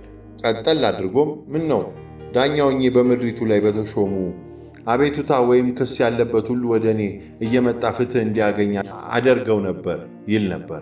እንዲሁም ማናቸውንም ሰው ወደ እርሱ ቀርቦ እጅ በሚነሳው ጊዜ አቤሴሎም እጁን ዘርግቶ ይይዘውና ይስመው ነበር። አቤሴሎም ፍትህ ለማግኘት ወደ ንጉሡ የሚመጣውን እስራኤላዊ ሁሉ የሚቀርበው በዚህ መንገድ ስለነበር የእስራኤልን ሰዎች ልብ ሰረቀ። ከ4 ዓመት በኋላ አቤሴሎም ንጉሡን እንዲህ አለው፣ ለእግዚአብሔር የተሳሉትን ስዕለት ለማድረስ ወደ ኬብሮን እንዲሄድ ፍቀድልኝ። እኔ አገልጋይ በሶርያ ምድር በጊሹር ሳለሁ እግዚአብሔር ወደ ኢየሩሳሌም መመለሰኝ እንደሆነ በኬብሮን ለእግዚአብሔር እሰግዳለሁ ብዬ ተስያለሁ። ንጉሡም በሰላም ሂድ አለው። ስለዚህ አቤሴሎም ወደ ኬብሮን ሄደ። ከዚያም አቤሴሎም የቀንደ መለከት ድምፅ ስትሰሙ አቤሴሎም በኬብሮን ነገሰ በሉ የሚሉ የምስጢር ሰራተኞችን በመላው የእስራኤል ነገዶች አሰማራ። ከኢየሩሳሌምም 200 ሰዎች አብረውት ሄዱ። በእንግድነት ተጋብዘው በየዋህነት ከመሄዳቸው በስተቀር ስለ ጉዳዩ የሚያውቁት አንዳችም ነገር አልነበረም። አቤሴሎም መስዋዕት በሚያቀርብበት ጊዜ የዳዊት አማካሪ የሆነው ጊሎአዊው አኪጦፌል ከአገሩ ከጊሉ ወደ እርሱ እንዲመጣ ላከበት። ስለዚህ ሴራው ጥንካሬ ያገኘ፣ የአቤሴሎም ተከታዮች ቁጥር እየጨመረ መጣ። የዳዊት ሽሽት። መልእክተኛውም መጥቶ የእስራኤል ሰዎች ልብ ከአቢሴሎም ጋር ሆኗል ብሎ ለዳዊት ነገረው። ከዚያም ዳዊት በኢየሩሳሌም ላሉት ሹማምንቱ ሁሉ ተነሱ፣ እንሽሽ፣ ያለበለዚያ አንዳችንም ከአቢሴሎም እጅ ማምለጥ አንችልም። አሁኑኑ ከዚህ መውጣት አለብን፣ ካልሆነ ገስግሶ መጥቶ ከያዘን እኛን ያጠፋናል፣ ከተማይቱንም በሰይፍ ይመታታል አላቸው። የንጉሡ ሹማምንትም የጌታችን ንጉሥ የመረጠውን ሁሉ ለማድረግ እኛ አገልጋዮቹ ዝግጁ ነን ብለው መለሱለት። ንጉሡ ከመላው ቤተሰቡ ጋር ወጣ፣ ቤተ መንግሥቱም እንዲጠብቁ 10 ቁባቶች አስቀረ። ስለዚህ ንጉሡ መላውን ሕዝብ አስከትሎ ወጣ። ጥቂት ርቀው ከሄዱ በኋላ በአንዲት ቦታ ቆሙ። ሰዎቹ ሁሉ ፈሊታውያን፣ እንዲሁም ከጌታ አብረውት የመጡት 600 ጌታውያንን ሁሉ ጨምሮ ተሰልፈው በንጉሡ ፊት አለፉ። ንጉሡም ጌታዊውን ኢታይን እንዲህ አለው፣ ከእኛ ጋር የመጣኸው ለምንድን ነው? ተመለስና ከንጉሡ ከአቢሴሎም ጋር ተቀመጥ። አንተ ለራስህ ከሀገርህ ተወስደ የመጣ እንግዳ ነህ። የመጣኸው ገና ትናንት ነው። ታዲያ የት እንደሚሄድ የማላውቅ ሰው እንዴት ዛሬ ከእኛ ጋር እንድትንከራተት ላድርግህ? በል አሁንም ሰዎችን ይዘህ ተመለስ። በጎነትና ታማኝነት ከአንተ ጋር ይሁን አለው። ኢታይ ግን ሕያው እግዚአብሔርን እንዲሁም በጌታዬ በንጉሡ እምላለሁ፣ ሕይወትም ይሁን ሞት፣ በየትም ቦታ ንጉሥ ጌታዬ የሚሆነውን ሁሉ አገልጋይ እንደዚያው ይሆናል ብሎ መለሰለት። ዳዊትም ኢታይን በል እንግዲው ቅደምና ሂድ አለው። ስለዚህም ጌታዊ ኢታይ ሰዎቹን ሁሉና አብረውት የነበሩትን ቤተሰቦቹን ይዞ ሄደ። ሕዝቡ ሁሉ በሚያልፍበትም ጊዜ ባላገሩ በሙሉ እየጮኸ አለቀሰ። ንጉሡም የቄድሮን ሸለቆ ተሻገረ። ሕዝቡም ሁሉ ተሻግሮ ወደ ምድረ በዳው ተጓዘ። ሳዶቅም በዚያ ነበር። አብረውት የነበሩትም ሌዋውያን ሁሉ የእግዚአብሔርን የኪዳኑን ታቦት ተሸክመው ነበረ። እነርሱም የእግዚአብሔርን ታቦት አሳረፉ። አብያታርም ሕዝቡ በሙሉ ከተማይቱን ለቆ እስኪወጣ ድረስ መሥዋዕት አቀረበ። ከዚያም ንጉሡ ሳዶቅን እንዲህ አለው፣ አንተ የእግዚአብሔርን ታቦት ወደ ከተማይቱ ይዘህ ተመለስ። በእግዚአብሔር ፊት ሞገስ አግኝቼ እንደሆነ እርሱ እኔንም መልሶ ታቦቱንና ማደሪያውን እንደገና ለማየት ያበቃኛል። ነገር ግን እርሱ በአንተ አልተደሰተም የሚል ከሆነ መልካም መስሎ የታየውን ነገር ያድርግብኝ፣ እኔም ለመቀበል ዝግጁ ነኝ። እንዲሁም ንጉሡ ካህኑን ሳዶቅን እንዲህ አለው፣ አንተ ነቢይ አይደለህምን? እንግዲህ አንተም ልጅህን አኪማዎስን የአብያታርን ልጅ ዮናታንን ይዘህ በሰላም ወደ ከተማይቱ ተመለስ። አንተና አብያታር ሁለቱን ልጆቻችሁን ይዛችሁ ሂዱ። እኔም ከአንተ ዘንድ ወሬ እስካገኝ ድረስ በምድረ በዳው በሚገኘው በወንዙ መሻገሪያ ቆያለሁ። ስለዚህ ሳዶቅና አብያታር የእግዚአብሔርን ታቦት ይዘው ወደ ኢየሩሳሌም በመመለስ እዚያው ቆዩ። ዳዊት ግን እያለቀሰ የደብረ ዘይት ተራራ ሽቅብ ወጣ። ራሱን ተከናንቦ ባዶ እግሩን ነበር። አብሮት ያለውም ሕዝብ ሁሉ እንደዚሁ ራሱን ተከናንቦ እያለቀሰ ሽቅብ ይወጣ ነበር። በዚህ ጊዜ ከአቢሴሎም ጋር ካሴሩት መካከል አንዱ ከአኪጦፌል ነው ብለው ለዳዊት ነገሩት። ስለዚህ ዳዊት እግዚአብሔር ወይ እባክህ የአኪጦፌልን ምክር ወደ ከንቱነት ለውጠው ብሎ ጸለየ። ዳዊትም ሕዝቡ እግዚአብሔርን ወደሚያመልክበት ወደ ተራራው ጫፍ ሲደርስ አርካዊው ኩሲ ልብሱን ቀዶ ትቢያ በራሱ ላይ ነስንሶ ሊገናኘው መጣ። ከዚያም ዳዊት እንዲህ አለው፣ አብረኸኝ ብትሄድ ሸክም ትሆንብኛለህ። ነገር ግን ወደ ከተማይቱ ተመልሰ አቢሴሎምን ንጉሥ ሆይ አገልጋይ እሆናለሁ፣ ቀድሞ የአባት አገልጋይ እንደነበሩ ሁሉ ዛሬም አንተን አገለግልሃለሁ ብትለው የአኪጦፌልን ምክር በማፍረስ ትረዳኛለህ። ካህናቱ ሳዶቅና አብያታር እዚያው ከአንተው ጋር ይሆኑ የለምን? ከቤተ መንግሥቱ የምትሰማትን ሁሉ ንገራቸው። የሳዶቅ ልጅ አኪማኦስን የአብያታር ልጅ ዮናታንን ሁለቱ ወንዶች ልጆቻቸው እዚያው አብረዋቸው ይገኛሉ። የምትሰማትን ሁሉ በእነርሱ ላክልኝ። ስለዚህ የዳዊት ወዳጅ ኩሲ ልክ አቢሴሎም ኢየሩሳሌም በገባበት ሰዓት እዚያው ደረሰ።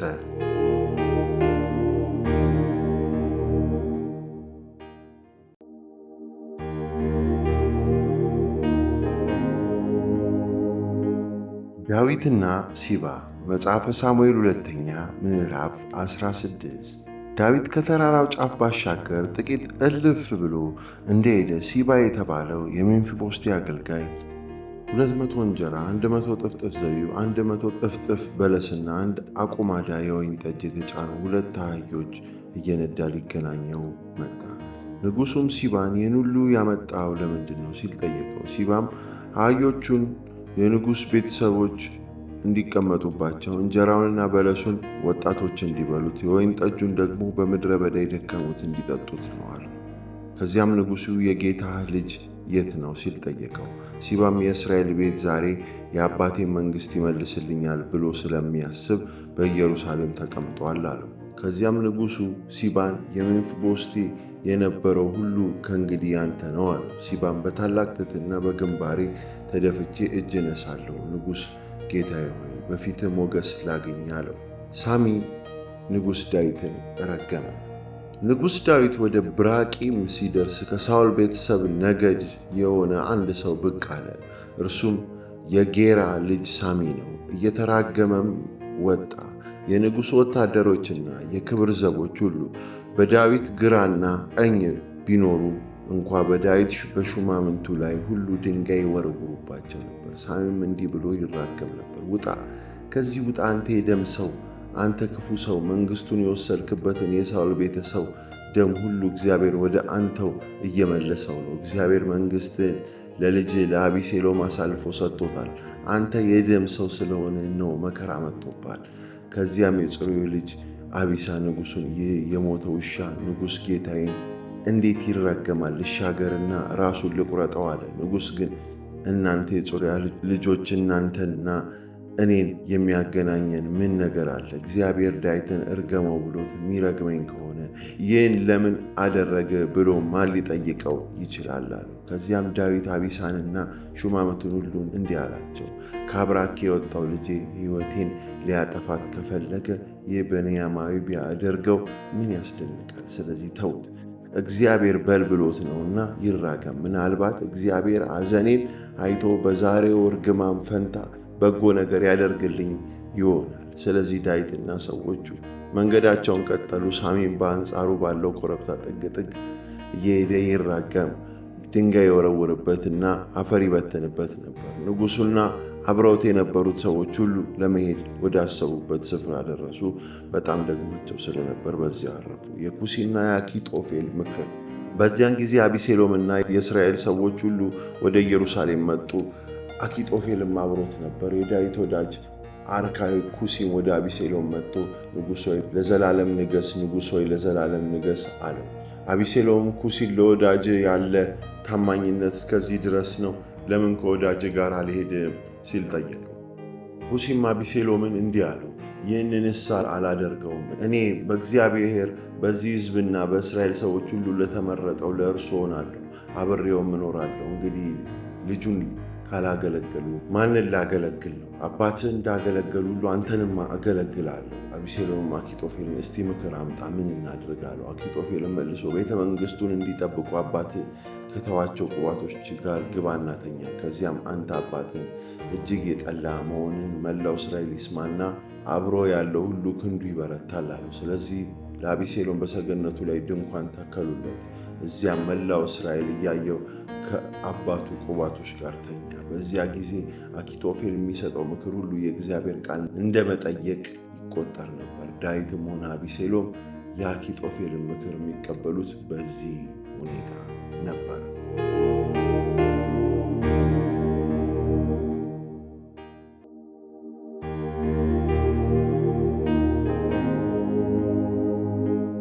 መጽሐፈ ሳሙኤል ሁለተኛ ምዕራፍ 17። አኪጦፌልም አቢሴሎምን እንዲህ አለው፣ 12,000 ሰው መርጬ በዛሬቱ ሌሊት አባትህን አሳደዋለሁ። በደከመውና አቅም ባነሰው ጊዜ አደጋ እጥልበታለሁ፣ ሽብር እለቅበታለሁ። ከዚያም አብሮት ያለው ሕዝብ ሁሉ ትቶት ይሸሻል። ንጉሡን ብቻ እመታዋለሁ፣ ሕዝቡን ሁሉ ወደ አንተ መልሳለሁ። አንተ የምትፈልገው የአንድ ሰው ብቻ መሞት ሁሉም እንዲመለሱ ያደርጋል። ከዚያም ሕዝቡ ሁሉ በሰላም ይኖራል። ምክሩም አቢሴሎምንና አብረውት የነበሩትን የእስራኤልን ሽማግሌዎች ሁሉ ደስ አሰኘ። አቢሴሎም ግን እስቲ ደግሞ አርካዊውን ኩሲን ጥሩትና የሚለውን እንስማ አለ። ኩሲ ወደ እርሱ በመጣ ጊዜ አቢሴሎም አኪጦፌል ይህን ምክር አቅርቧል፣ ታዲያ እርሱ ያለውን እናድርግ፣ ካልሆነም እስቲ አንተ ሐሳብ ንገረን አለ። ኩሲም አቢሴሎምን እንዲህ አለው፣ አኪጦፌል የሰጠው ምክር በዚህ ጊዜ የሚያዋጣ አይደለም። አባትህና ሰዎቹ የማይበገሩ ተዋጊዎች፣ ግልገሎቿ እንደተነጠቁባት የዱር ድብ አስፈሪ መሆናቸውን አንተም ታውቃለህ። በተጨማሪ አባትህ በቂ ልምድ ያለው ነው፣ ሌሊቱን ከሰራዊቱ ጋር አያድርም። እነሆ አሁን እንኳ በአንዱ ዋሻ ወይም በሌላ ቦታ ተደብቆ ይሆናል። እርሱ ቀድሞ አደጋ በመጣል ከሰዎች ጥቂት ቢሞት ይህን የሰማ ሁሉ አቤሴሎምን የተከተለው ሰራዊት አለቀ ብሎ ያወራል። አባትህ ታላቅ ጦረኛ፣ አብረውት ያሉትም ጀግኖች መሆናቸውን እስራኤል ሁሉ ስለሚያውቅ ልቡን እንደ አንበሳ ልብ ነው የተባለው። ደፋሩ ወታደር እንኳ በፍርሃት ይርዳል። እንግዲህ እኔ የምመክርህ ይህ ነው። ቁጥሩ እንደ ባህር ዳር አሸዋ የበዛው ከዳን እስከ ቤርሳቤ ያለው እስራኤል ሁሉ ወደ አንተ ይሰብሰብና አንተው ራስህ ወደ ጦርነቱ ምራው። ከዚያም እርሱ እገባበት ቦታ ሁሉ ገብተን አደጋ እንጥልበታለን። ጤዛ በመሬት ላይ እንደሚወርድ እንወርድበታለን። እርሱም ሆነ ሰዎቹ አንድ እንኳ አይተርፉም። ከአንዲቱ ከተማ ቢገባ እስራኤል ሁሉ ገመድ አምጥቶ አንድ ድንጋይ እንኳ እስከማይቀር ድረስ የከተማይቱን ወደ ሸለቆ ስበን እንከታታለን። አቤሴሎም እና የእስራኤል ሰዎች ሁሉ ከአኪጦፌል ምክር ይልቅ የአርካይን የኩሲ ምክር ይሻላል አሉ። እግዚአብሔር በአቤሴሎም ላይ ጥፋት ለማምጣት ሲል መልካም የነበረው የአኪጦፌል ምክር ተቀባይነት እንዲያጣ አድርጓልና። ኩሲም ካህናቱን ሳዶቅንና አብያታርን እንዲያላቸው አኪጦፌል አቤሴሎምንና የእስራኤልን ሽማግሌዎች ምን ማድረግ እንዳለባቸው መክሯቸው ነበር። እኔ ግን እንዲህ አድርጉ ብዬ መክሬያቸዋለሁ። አሁንም በፍጥነት ላኩና በምድረ በዳው ባለው የወንዙ መሻገሪያ እንዳታድር፣ ሳትዘገይ ፈጥነ መሻገር አለብህ። ያለዚያ ግን ንጉሡና አብሮት ያለው ሕዝብ በሙሉ ትዋጣላችሁ ብላችሁ ለዳዊት ንገሩት። በዚህ ጊዜ ዮናታንና አኪማአስ ወደ ከተማይቱ ከገቡ ስለሚታዩ በአይን ሮጌል ይጠባበቁ ነበር። አንዲት ልጃገረድ አገልጋይ ወደዚያ እየሄደች በምትነግራቸው ጊዜ እነርሱ ደግሞ ይህን ወስደው ለንጉሥ ዳዊት ይነግሩት ነበር። ሆኖም አንድ ወጣት አያቸውና ለአቤሴሎም ነገረው። ስለዚህ ሁለቱም በፍጥነት ተነስተው በብርቂም ወደሚገኝ ወደ አንድ ቤት ሄዱ። ሰውየው በግቢው ውስጥ ጉድጓድ ስለነበረ ወደዚያ ወረዱ። ሚስቱም በጉድጓዱ አፍ ላይ የስጥ ማስጫ ዘርግታ እህል አሰጣች።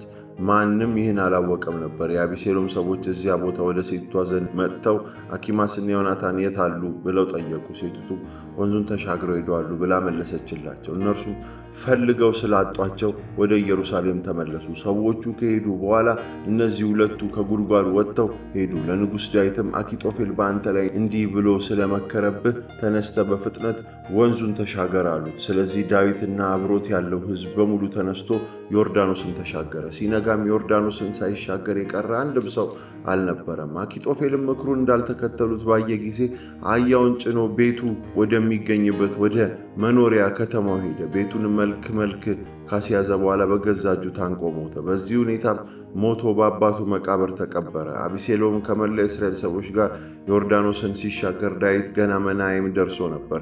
አቤሴሎም በኢዮአብ ምትክ አሚሳሚን በሰራዊት ላይ ሾመ። አሚሳይ የእስማኤላዊ የዮቴር ልጅ ነበር። ዮቴርም የኢዮአብን እናት የጽሩያን እህት የናዖስን ልጅ አቢግያን አግብቶ ነበር። እስራኤላውያንና አቤሴሎም በገለዓድ ምድር ሰፈሩ።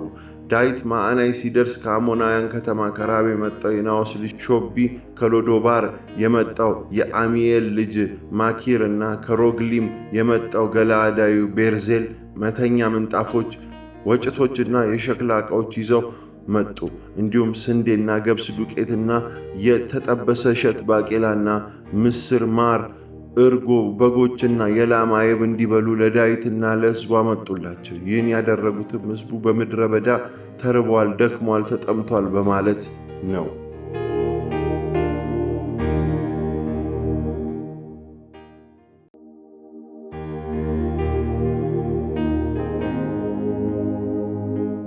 የአቤሴሎም መሞት።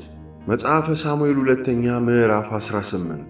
ዳዊት አብሮት የነበረውን ሕዝብ ቆጠረ፣ የሻለቆችንና የመቶ አለቆችን ሾመላቸው። ዳዊትም ሰራዊቱን ሲሶውን በኢዮአብ ወንድም በጽሩዮ ልጅ በአቢሳ፣ ሲሶውን ደግሞ በጌታዊው በኢታይ አዛዥነት ስር ላካቸው። ንጉሡም ለሰራዊቱ እኔ ራሴም አብሬያችሁ በእርግጥ እወጣለሁ አላቸው። ሰዎቹ ግን አንተ መውጣት የለብህም፣ እንድንሸሽ ብንገደድ ሰዎቹ ከቁም ነገር አይቆጥሩንም፣ ግማሾቻችን እንኳ ብንሞት ደንታቸው አይደለም። አንተ ግን ብቻህን ከእኛ ከ10,000 ትበልጣለህ። ስለዚህ በከተማ ሆነ ብትረዳን ይሻላል አሉት።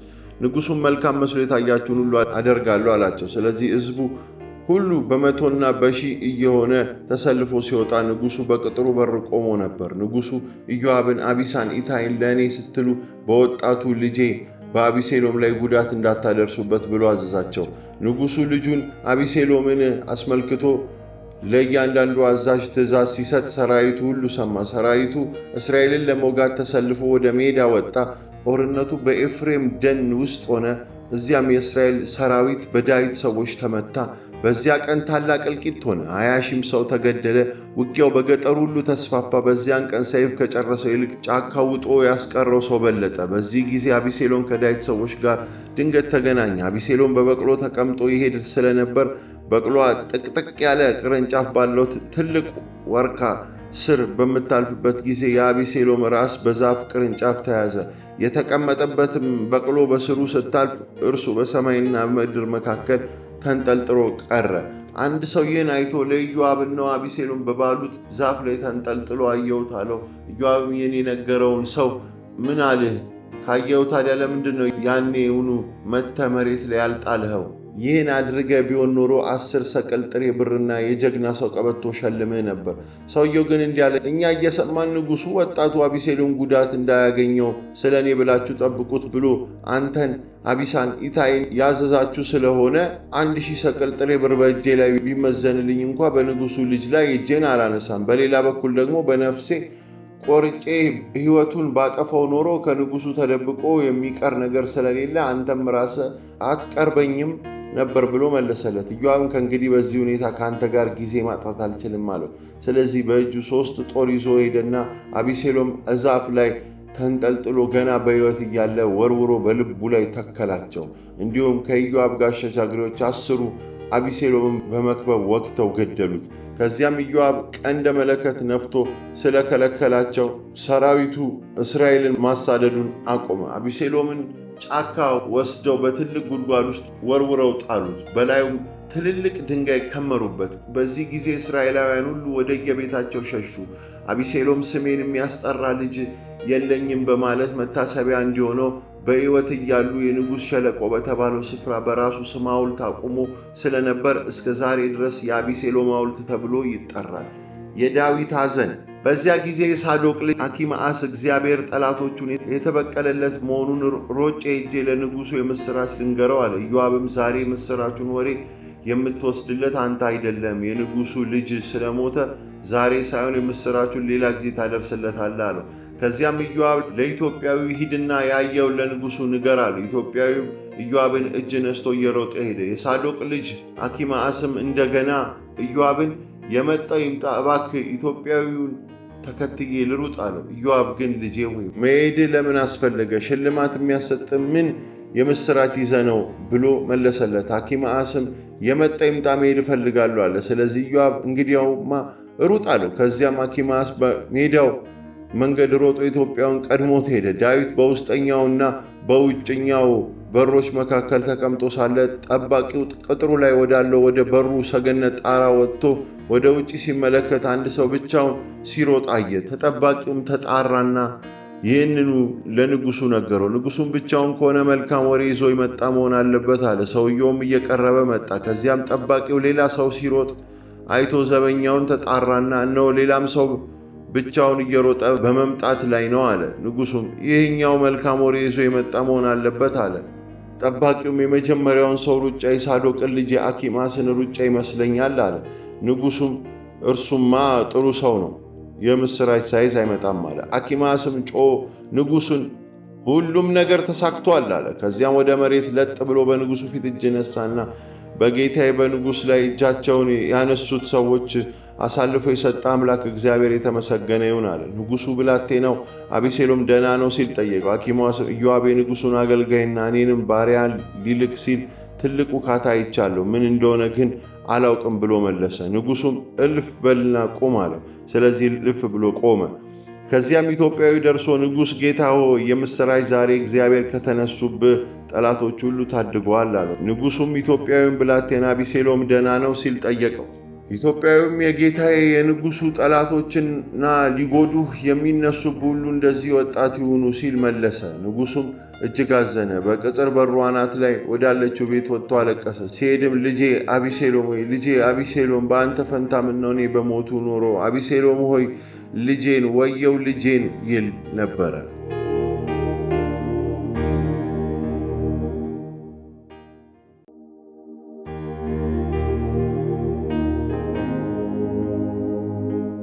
መጽሐፈ ሳሙኤል ሁለተኛ ምዕራፍ 19 ለኢዮአብ ንጉሥ ዳዊት ስለ ልጁ ስለ አቢሴሎም እያለቀሰ እያዘነ ነው ተብሎ ተነገረው። ንጉሡ ስለ ልጁ አዝኗል መባሉን በዚያን ቀን ሰራዊቱ ሰምቶ ስለነበር የዚያ ዕለት ድል በመላው ሰራዊት ዘንድ ወደ አዘን ተለውጧል።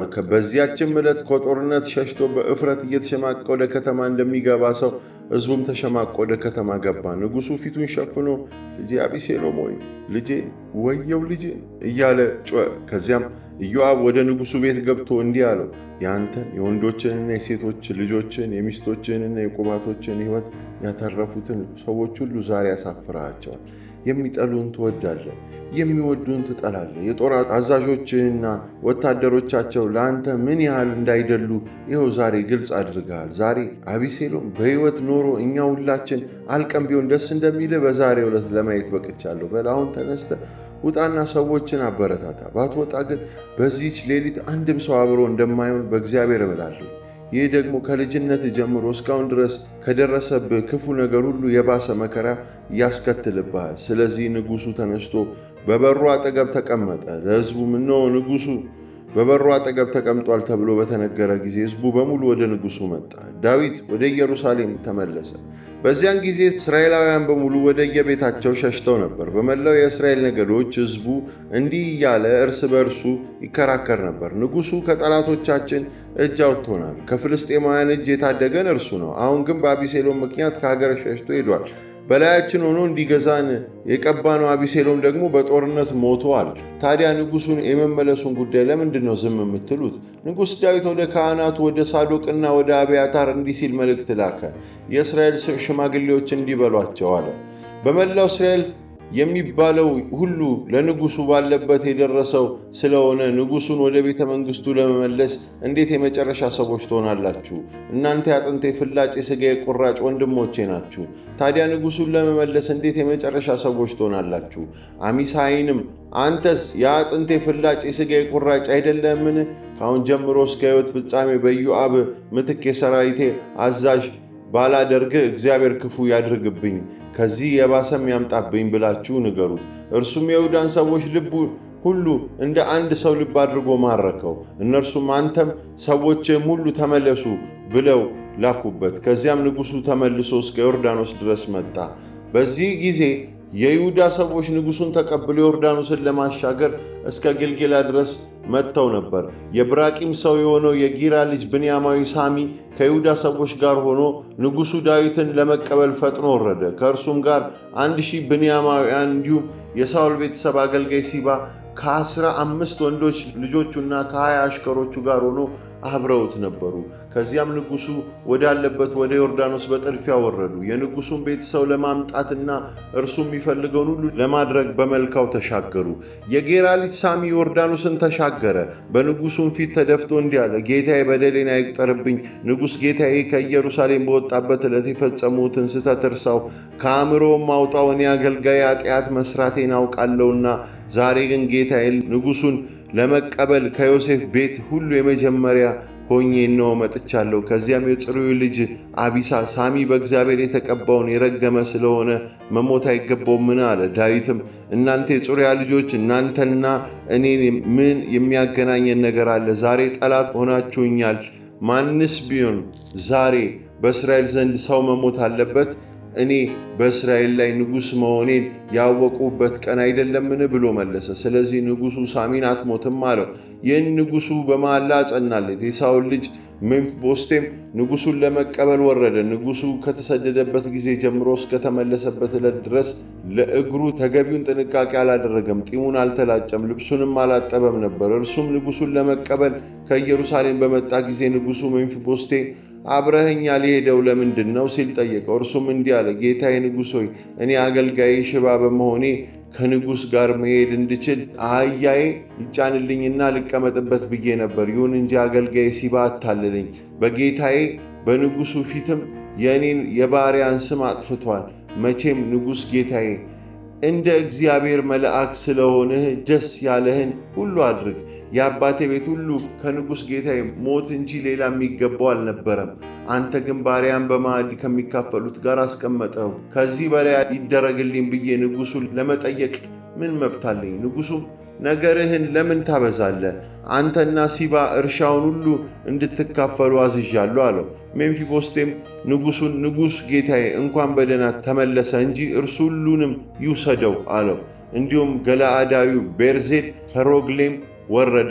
ንጉሡን ለመሸኘትም አብሮት ዮርዳኖስን ተሻገረ። በዚያን ጊዜ ቤርዜል በዕድሜ የገፋ የ80 ዓመት ሽማግሌ ነበር። እጅግ ባለጸጋ ስለነበረም ንጉሡ በመዓናይም ሳለ የሚመገበውን አምጥቶለት ነበር።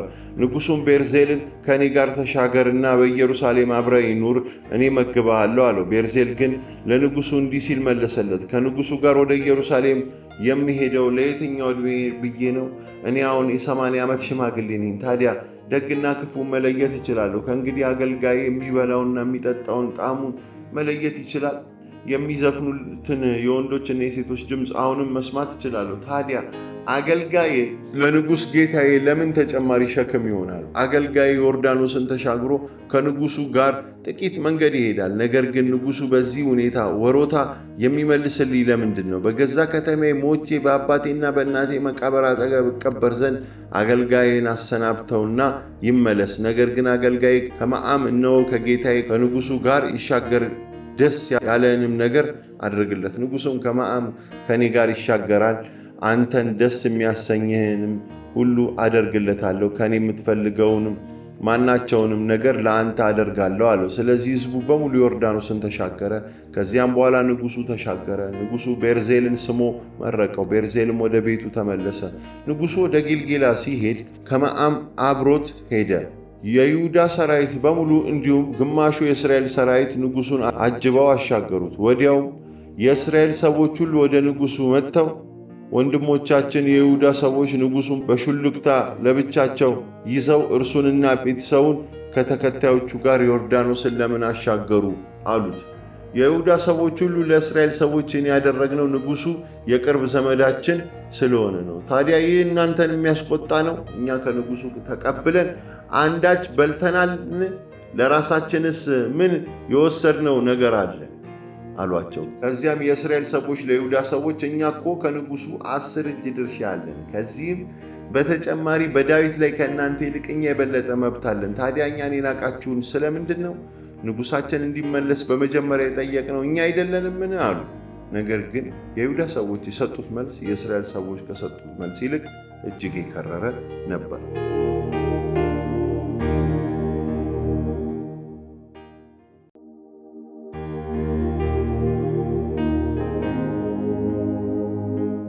ሳቤህ በዳዊት ላይ አመፀ። መጽሐፈ ሳሙኤል 2ኛ ምዕራፍ 20። በዚህ ጊዜ የቤክሪ ልጅ ስሙ ሳቤኤ የተባለ አንድ ምናምንቴ ብንያማዊ በዚያ ነበር። እርሱም መለከት ነፍቶ እንዲህ ሲል ጮኸ፣ እኛ ከዳዊት ድርሻ የለንም? ከእሴይም ልጅ ርስት የለንም? እስራኤል ሆይ እያንዳንድህ ወደ ድንኳንህ ተመለስ። ስለዚህ የእስራኤል ሰው ሁሉ ዳዊትን ከርቶ የቤክሪ ልጅ ሳቢኤልን ተከተለ። የይሁዳ ሰዎች ግን ከዮርዳኖስ አንስቶ እስከ ኢየሩሳሌም ድረስ ከንጉሳቸው ሳይለዩ አብረውት ሄዱ። ዳዊት ኢየሩሳሌም ወዳለው ቤተ መንግሥቱ በተመለሰ ጊዜ ቤተ መንግሥቱ እንዲጠብቁ ትቷቸው የሄደውን 10ን ቁባቶች ወሰደ። በአንድ ቤትም ውስጥ እንዲጠበቁ አደረገ። ቀለብ ሰጣቸው። ይሁን እንጂ ወደ እነርሱ አልገባም ነበር። እነርሱም እስከ ሞቱበት ጊዜ ድረስ መበለት ሆነው ለብቻቸው ተገልለው ተቀመጡ። ከዚያም ንጉሡ አሚሳይን የይሁዳ ሰዎች ሁሉ በ3 ቀን ውስጥ ወደ እኔ እንዲመጡ ጥራልኝ፣ አንተ ራስህ ተገኝ አለው። አሚሳይ ይሁዳን ለመጥራት ሄደ። ነገር ግን ንጉሥ ከወሰነው ጊዜ በላይ ቆየ። ዳዊትም አቢሳን ከአቢሴሎም ይልቅ አሁን የቤኪር ልጅ ሳቤኤ የበለጠ ጉዳት ሊያደርስብን ስለሆነ የጌታህን ሰዎች ይዘህ አሳደው፣ ያለዚያ የተመሸገ ከተማ አግኝቶ ያመልጠናል አለ። ስለዚህ የኢዮአብ ሰዎች ፈሊታውያን፣ እንዲሁም ሌሎች አያላን ጦረኞች በሙሉ በአቢሳ አዛዥነት ወጡ። ከኢየሩሳሌም የወጡትም የቤክሪ ልጅ ሳቤኤን ለማሳደድ ነበር። በገባዖን ከታላቁ ቋጥኝ አጠገብ ሳሉ አሚሳይ ሊገናኛቸው ወጣ። ኢዮአብ የጦር ሜዳ ልብሱን ለብሶ ሰይፉን ከሰገባው በወገቡ ላይ ታጥቆ ነበር። ወደፊት ራመድ እንዳለም ሰይፉ ከሰገባው ወጥቶ ወደቀ። ኢዮአብም አሚሳይን ወንድሜ ወይ እንደምንድን ነህ አለው። ከዚያም አሚሳይን የሚስም መስሎ በቀኝ እጁ ጢሙን ያዘው። አሚሳይም ግን በኢዮአብ እጅ ሰይፍ መኖሩን ልብ ስላላለ ጥንቃቄ አላደረገም። ስለዚህ ኢዮአብ ሰይፉን ሆዱ ላይ ሻጠበት፣ አንጀቱ መሬት ላይ ተዘረገፈ። ከዚያም ኢዮአብ መድገም ሳያስፈልገው አሚሳይ በዚያው ሞተ። ከዚህ በኋላ ኢዮአብና ወንድሙ አቢሳ የቢክሪን ልጅ ሳቢኤን ማሳደድ ጀመሩ። በአሜሳይ ሬሳ አጠገብ ከቆሙት ከኢዮአብ ሰዎች አንዱ ኢዮአብን የሚወድ የዳዊትም የሆነ ሁሉ ኢዮአብን ይከተል አለ። በዚህን ጊዜ የአሚሳይ ሬሳ በደም ተጨማልቆ በመንገዱ መካከል ወድቆ ነበር። በዚያም ያልፈው ሰራዊት ሁሉ መቆሙን ያ ሰው አየው። ወደ ሬሳው የደረሰው ሰራዊት ሁሉ መቆሙን በተረዳ ጊዜም የአሚሳይን ሬሳ ከመንገድ ወደ እርሻ ፈቀቅ አድርጎ ልብስ ጣል አደረገበት። የአሚሳይ ሬሳ ከመንገድ ላይ ከተነሳ በኋላ ሕዝቡ ሁሉ ኢዮአብን ተከትሎ የቢክሪን ልጅ ሳቢኤን ሊያሳድድ ሄደ። ሳቢኤም በእስራኤል ነገዶች ሁሉ መካከል አልፎ ወደ አቤል ቤትማዕካን ወደ መላው የቢክራውያን ግዛት መጣ። የቢክሪ ሰዎችም ተሰብስበው ተከተሉት። ከኢዮአብ ጋር ያለውም ሰራዊት መጥቶ ሳቢኤም በአቤል ቤትማዕካ በኩል ከበበው። በስተውጭም እስከ ከተማይቱ ግንብ ጫፍ ድረስ ዙሪያውን የአፈር ድልድል ሰሩ። ግንቡም ለመናድ በኃይል በሚደበድቡበት ጊዜ አንዲት ብልህ ሴት ድምጿን ከፍ አድርጋ ስሙ ስሙ፣ ለኢዮአብ የምነግረው ነገር ስላለ ወደዚህ እንዲመጣ ንገሩት አለቻቸው። ኢዮአብ ወደ እርሷ ሄደ። እርሷም ኢዮአብ አንተ ነህ ስትል ጠየቀችው። እርሱም አዎን እኔ ነኝ ብሎ መለሰላት። እርሷም እንግዲህ አገልጋይ የምትለውን አድምጥ አለችው። እርሱም እሺ አደምጣለሁ አላት። ከዚያ በመቀጠል እንዲህ አለች፣ በቀድሞ ጊዜ ሰዎች ምክርን ከአቤል ጠይቁ ይሉ ነበር፣ ታዲያ እንዳሉትም ይፈጸም ነበር። በእስራኤል ሰላማዊ ታማኝ ከሆኑ ሰዎች መካከል አንዷ እኔ ነኝ። አንተ በእስራኤል እናት የሆነችውን ከተማ ለማጥፋት ትሻለህ። የእግዚአብሔርን ርስት ለመዋጥ የፈለገው ለምንድን ነው? ኢዮአብም እንዲህ ሲል መለሰ፣ ይህስ ከኔ ይራቅ። መዋጡን ማጥፋቱ አሁን ከኔ ይራቅ። ነገሩስ እንዲህ አይደለም። የኮረብታማው የኤፍሬም አገር ሰው የቢክሪ ልጅ ሳቤ እጁን በንጉሡ በዳዊት ላይ አንስቷል። እናንተ ይህን ሰው ብቻ ስጡኝ እንጂ እኔ ከተማይቱን ትቼ እሄዳለሁ አላት። ሴቲቱም ኢዮአብን የሰውየው ራስ ተቆርጦ በግንቡ ላይ ይወረወርልሃል አለችው። ከዚህም በኋላ ሴቲቱ ብልህነት የተሞላባት ምክሯን ይዛ ወደ ሕዝብ ሁሉ ሄደች። እነርሱም የቢክሪን ልጅ ሳቤን ራስ ቆርጠው ለኢዮአብ ወረወሩለት። ስለዚህ ኢዮአብ መለከቱን ነፋ። ሰዎቹም ከከተማይቱ ርቀው በየአቅጣጫው ተበታተኑ፣ እያንዳንዳቸውም ወደ የቤታቸው ሄዱ። ኢዮአብም ወደ ንጉሡ ወደ ኢየሩሳሌም ተመለሰ። ኢዮአብ በእስራኤል ሰራዊት ሁሉ ላይ የበላይ ሆነ። የዮዳኤ ልጅ በናያስ ደግሞ በከሊታውያንና በፊልታውያን ላይ አለቃ ሆነ። አዶኔራም በግዳጅ ሥራ ላይ ለተሰማሩት ሰዎች አለቃ ሆነ። የአይሉድ ልጅ ኢዮሳፍጥ ደግሞ ታሪክ ጸሐፊ ሆነ። ሱሳ ጸሐፊ፣ ሳዶቅና አብያታር ካህናት ነበሩ። እንዲሁም የኢያዕር ሰው ኤራስ የዳዊት አማካሪ ነበር።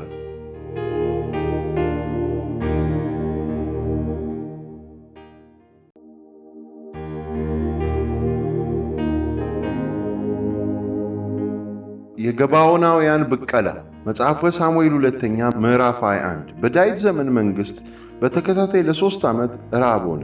ስለዚህ ዳዊት እግዚአብሔርን ጠየቀ። እግዚአብሔርም ሳኦል ገባዖናውያንን ስለገደለ እርሱና ቤቱ የደም ዕዳ አለባቸው አለ። ንጉሡ ገባዖናውያንን ጠርቶ አነጋገራቸው። ገባዖናውያንም ከአሞራውያን የተረፉ እንጂ ከእስራኤል ወገን አልነበሩም።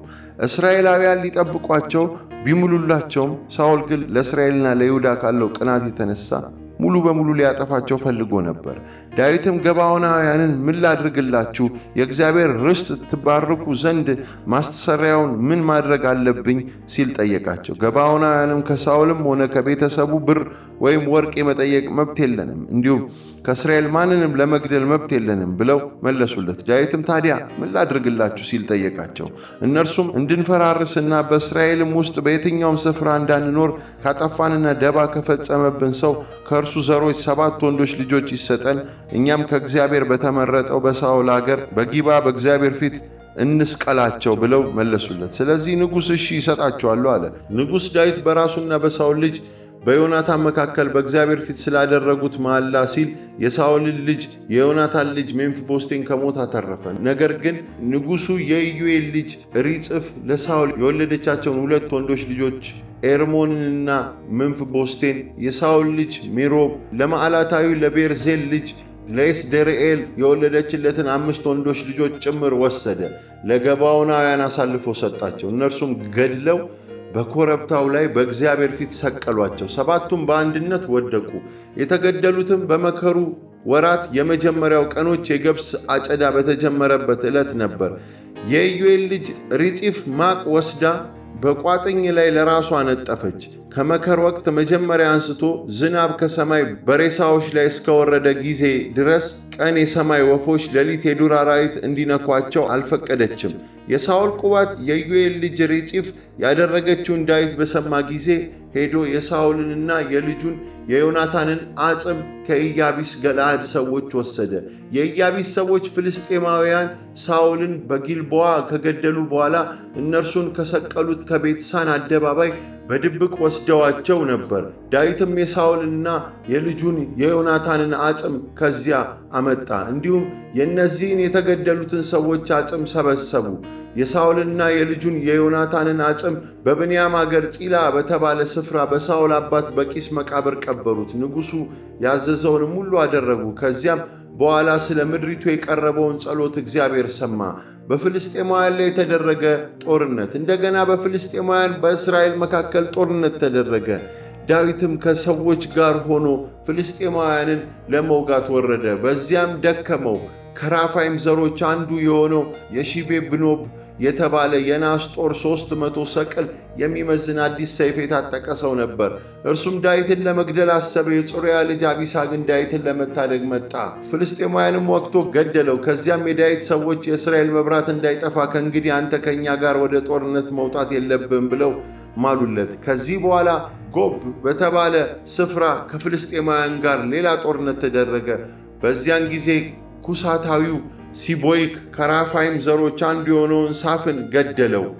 ጎብ ላይ ከፍልስጤማውያን ጋር በተደረገ ሌላ ጦርነት የቤተልሔሙ የየሪአርጊም ልጅ ኤልያናን የጦሩ ዘንግ እንደ ሸማኔ መጠቅለያ የሆነውን የጌት ሰው ጎልያድን ገደለ። እንደገና ጌት ላይ በተደረገው ጦርነት በእያንዳንዱ እጁና በእያንዳንዱ እግሩ 6 ጣቶች በአጠቃላይ 24 ጣቶች የነበሩት አንድ ግዙፍ ሰው ነበር። እርሱም ደግሞ ከራፋይም ዘር ነበር። ይህም ሰው እስራኤልን በተገዳደረ ጊዜ የዳዊት ወንድም የሳማ ልጅ ዮናታን ገደለው። እነዚህ አራቱ በጌት የራፋይም ዘሮች የነበሩ ናቸው። እነርሱም በዳዊትና በሰዎቹ እጅ ወደቁ።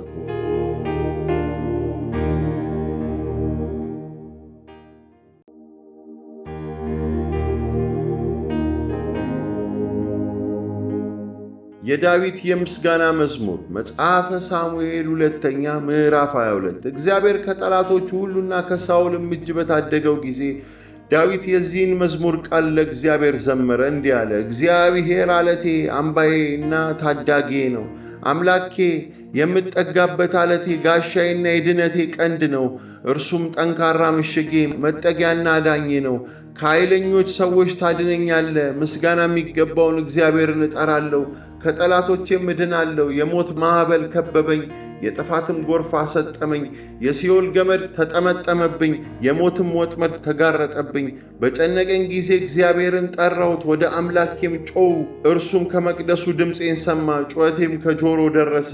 ምድር ተንቀጠቀጠች ተናወጠች፣ የሰማያትም መሠረቶች ተናጉ። እርሱ ተቆጥቷልና ራዱ። ከአፍንጫው የቁጣ ጢስ ወጣ፣ ከአፉ የሚባላ እሳት ነደደ፣ በውስጡም ፍሙ ጋለ። ሰማያትን ሰንጥቆ ወረደ።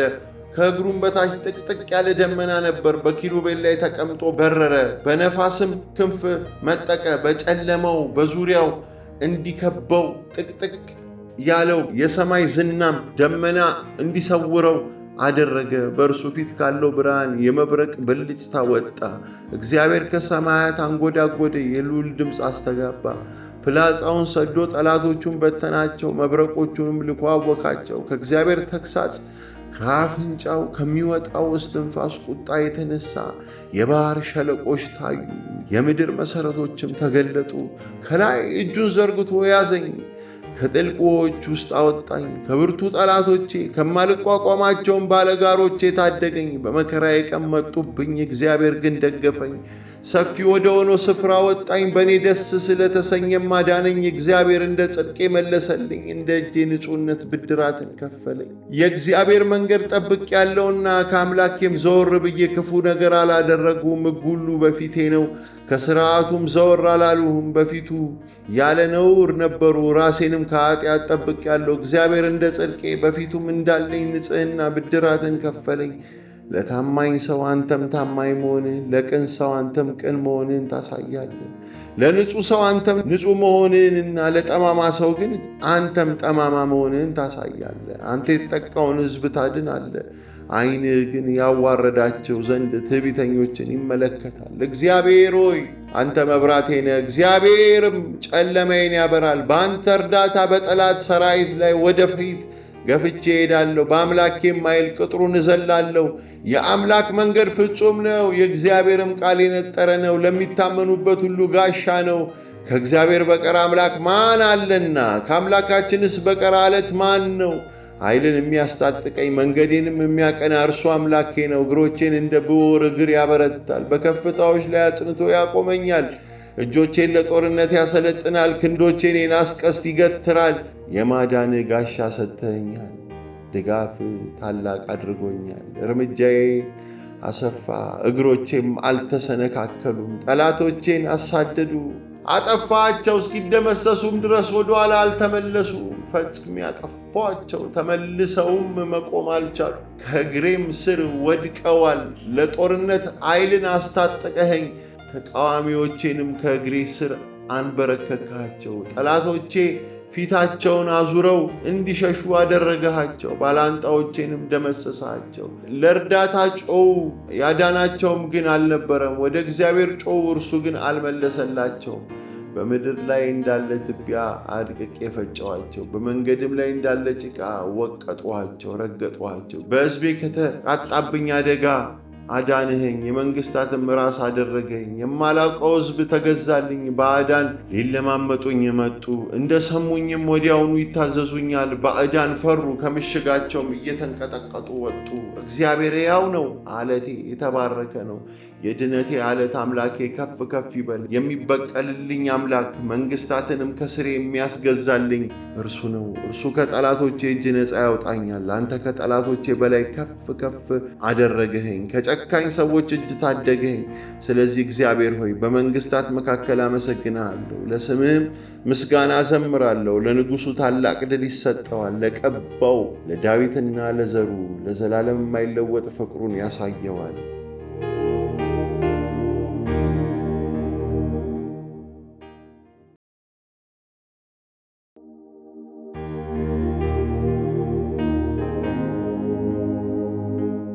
የዳዊት የመጨረሻ ቃል መጽሐፈ ሳሙኤል ሁለተኛ ምዕራፍ 23። የዳዊት የመጨረሻ ቃሉ ይህ ነው። በያዕቆብ አምላክ የተቀባው ልዑል ከፍ ከፍ ያደረገው ሰው የእስራኤል ተወዳጅ ዘማሪ የእሴይ ልጅ የዳዊት የትንቢት ቃል ይህ ነው።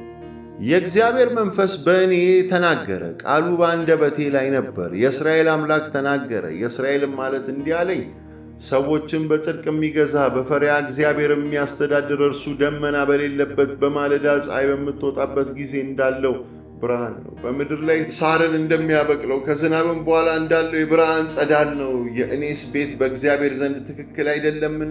ሁሉንም ነገር አዘጋጅቶና ጠብቆ ከእኔ ጋር ዘላለማዊ ኪዳን ያደረገ አይደለምን? ድነቴን ከፍጻሜ የሚያደርሰው መሻቴን ሁሉ የሚሰጠኝ እርሱ አይደለምን? ነገር ግን ክፉ ሰዎች ሁሉ በእጅ እንደማይሰበሰብ እንደ እሾህ ይጣላሉ። እሾህ የሚነካ ሁሉ የብረት መሳሪያ ወይም የጦር ዘንግ ይይዛል፣ ባሉበትም ቦታ ፈጽመው በእሳት ይቃጠላሉ። የኃያላኑ የዳዊት ሰዎች ጀብዱ። የዳዊት ኃያላን ሰዎች ስም የሚከተሉት ነው። የታክሞን ሰው ዮሲብ በሴት ቤት የሦስት አለቆች አለቃ ሲሆን እርሱም ጦሩን ሰብቆ በአንድ ውጊያ ላይ 800 ሰው የገደለ ነው።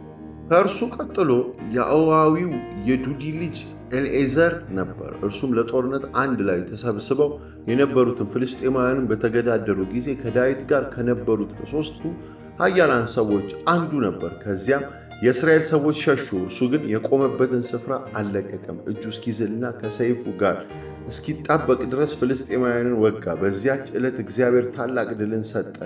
የሸሻውም ሰራዊት ወደ ኤልኤዘር የተመለሰው የተገደሉትን ሰዎች ለመግፈፍ ብቻ ነበር። ከእርሱም ቀጥሎ የአሮዳዊው የአጌ ልጅ ሳማ ነበር። ፍልስጤማውያን ሊኢ በተባለ ስፍራ ምስር በሞላበት አንድ እርሻ ላይ በአንድነት ተሰብስበው ሳሉ የእስራኤል ሰራዊት ከፍልስጤማውያን ፊት ሸሹ። ሳማ ግን የቆመበትን ስፍራ አልለቀቀም። ጦርነቱን ተቋቁሞ ፍልስጤማውያንን ገደለ። በዚያችም ዕለት እግዚአብሔር ታላቅ ድል ሰጠ።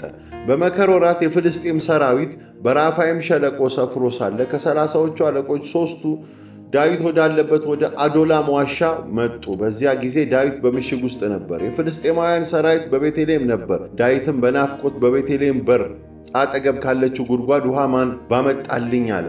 ስለዚህ ሦስቱ ኃያላን በፍልስጤማውያን ሰራዊት መካከል ሰንጥቀው በማለፍ በቤተልሔም በር አጠገብ ካለችው ጉድጓድ ውሃ ቀድተው ለዳዊት አመጡለት። እርሱ ግን አልጠጣውም። ይልቁኑ በእግዚአብሔር ፊት መሥዋዕት አድርጎ አፈሰሰው። እርሱም እግዚአብሔር ሆይ እንዲህ ያለውን ነገር ላደርግ ይህስ ከኔ ይራቅ፣ ይህ በነፍሳቸው ቆርጠው የሄዱ ሰዎች ደም አይደለምን? አለ። ዳዊትም ሊጠጣው አልፈለገም። እንግዲህ ሦስቱ ኃያላን ሰዎች ያደረጉት ጀብዱ እንዲህ ነበር። የጽሩያ ልጅ የኢዮአብ ወንድም አቢሳ የሦስቱ ኃያላን አለቃ ነበር። በ300 ሰዎች ላይ ጦሩን ሰብቆ የገደላቸውና እንደ ሦስት ኃያላን ሁሉ እርሱም ዝናን ያተረፈ ሰው ነበር። አቢሳ ከሦስቱ ይልቅ እጅግ የከበረ አልነበረምን? ከእነርሱ እንደ አንዱ ባይሆንም አለቃቸው ነበር። የቀብጽኤል አገር ሰው የሆነው የዮዳሄ ልጅ በናያስ ታላቅ ጀብዱ የሠራ ሌላ ጎበዝ ተዋጊ ነበር። እርሱ 2 በጣም የታወቁ የሞዓብን ሰዎች ገደለ። እንዲሁም በረዶ በጣለበት ዕለት በጉድጓድ ውስጥ ገብቶ አንበሳ ገድሏል። ደግሞም አንድ ግዙፍ ግብፃዊ ገድሏል። ግብፃዊው በእጁ ጦር የያዘ ቢሆንም በናያስ ግን ሊገጥመው በትር ይዞ ወደ እርሱ ሄደ። ከግብፃዊውም እጅ ጦሩን በመንጠቅ በገዛ ጦሩ ገደለው። የዮዳሄ ልጅ የበናያስ ጀግንነት እንደዚህ ያለ ነበር። እርሱም እንደ 3 ኃያላን ሁሉ ዝናን ያተረፈ ሲሆን ከ30ዎቹ ሁሉ በላይ የከበረ ሰው ነበር። ነገር ግን ከሦስቱ እንደ አንዱ አልነበረም። ዳዊትም የክብር ዘበኞች አለቃ አድርጎ ሾመው።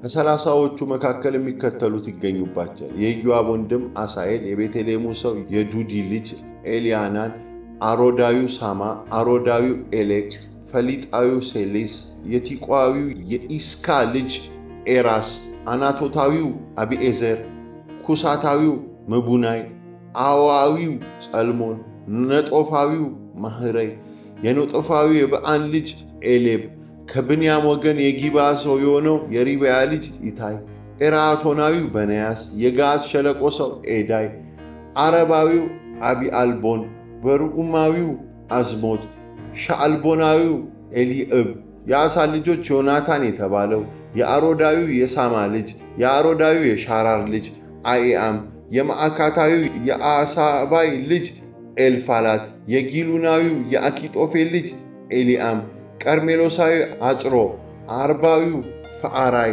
የሱባ ሰው የሆነው የናታን ልጅ ይግአል፣ አሞናዊው ጼሌቅ፣ የጽሩያ ልጅ የኢዮአብ ጦር መሳሪያ ያዥ የነበረው ብኤሮታዊው ነአራይ፣ ይትረአዊው ኤራስ፣ ይትረአዊው ጋሬብ እንዲሁም ኬጢያዊው ኦርዮ በጠቅላላው 37 ነበሩ።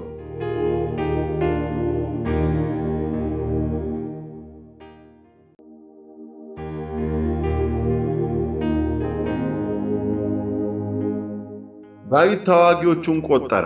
መጽሐፈ ሳሙኤል 2ኛ ምዕራፍ 24 እንደገና እግዚአብሔር በእስራኤል ላይ እጅግ ተቆጣ። ዳዊትንም በእነርሱ ላይ በማስነሳት ሂድ፣ እስራኤልን ይሁዳን ቁጠር አለ።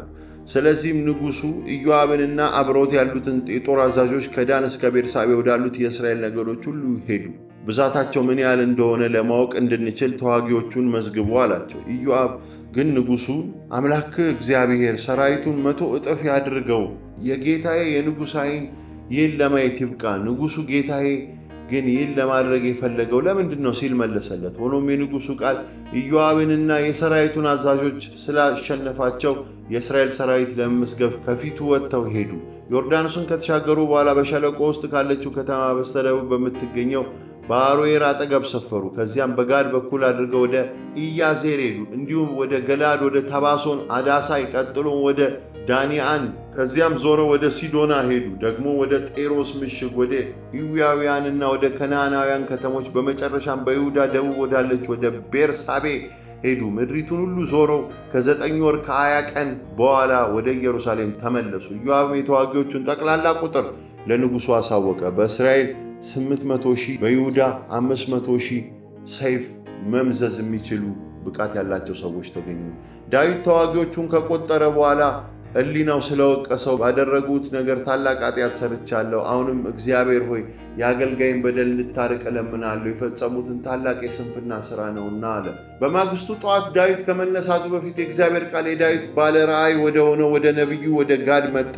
እንዲህም አለው፣ ሂድና ዳዊትን እግዚአብሔር እንዲህ ይላል፣ 3 ነገሮችን ለምርጫ አቅርቤልሃለሁ፣ በአንተ ላይ አደርግብህ ዘንድ አንዱን ምረጥ በለው። ስለዚህ ጋድ ወደ ዳዊት ሄዶ በምድርህ የ3 ዓመት ራብ ይምጣብህ፣ ወይስ ጠላቶችህ እያሳደዱ 3 ወር ትሸሽ፣ ወይስ ደግሞ በምድር ላይ የ3 ቀን ቸነፈር ይምጣ?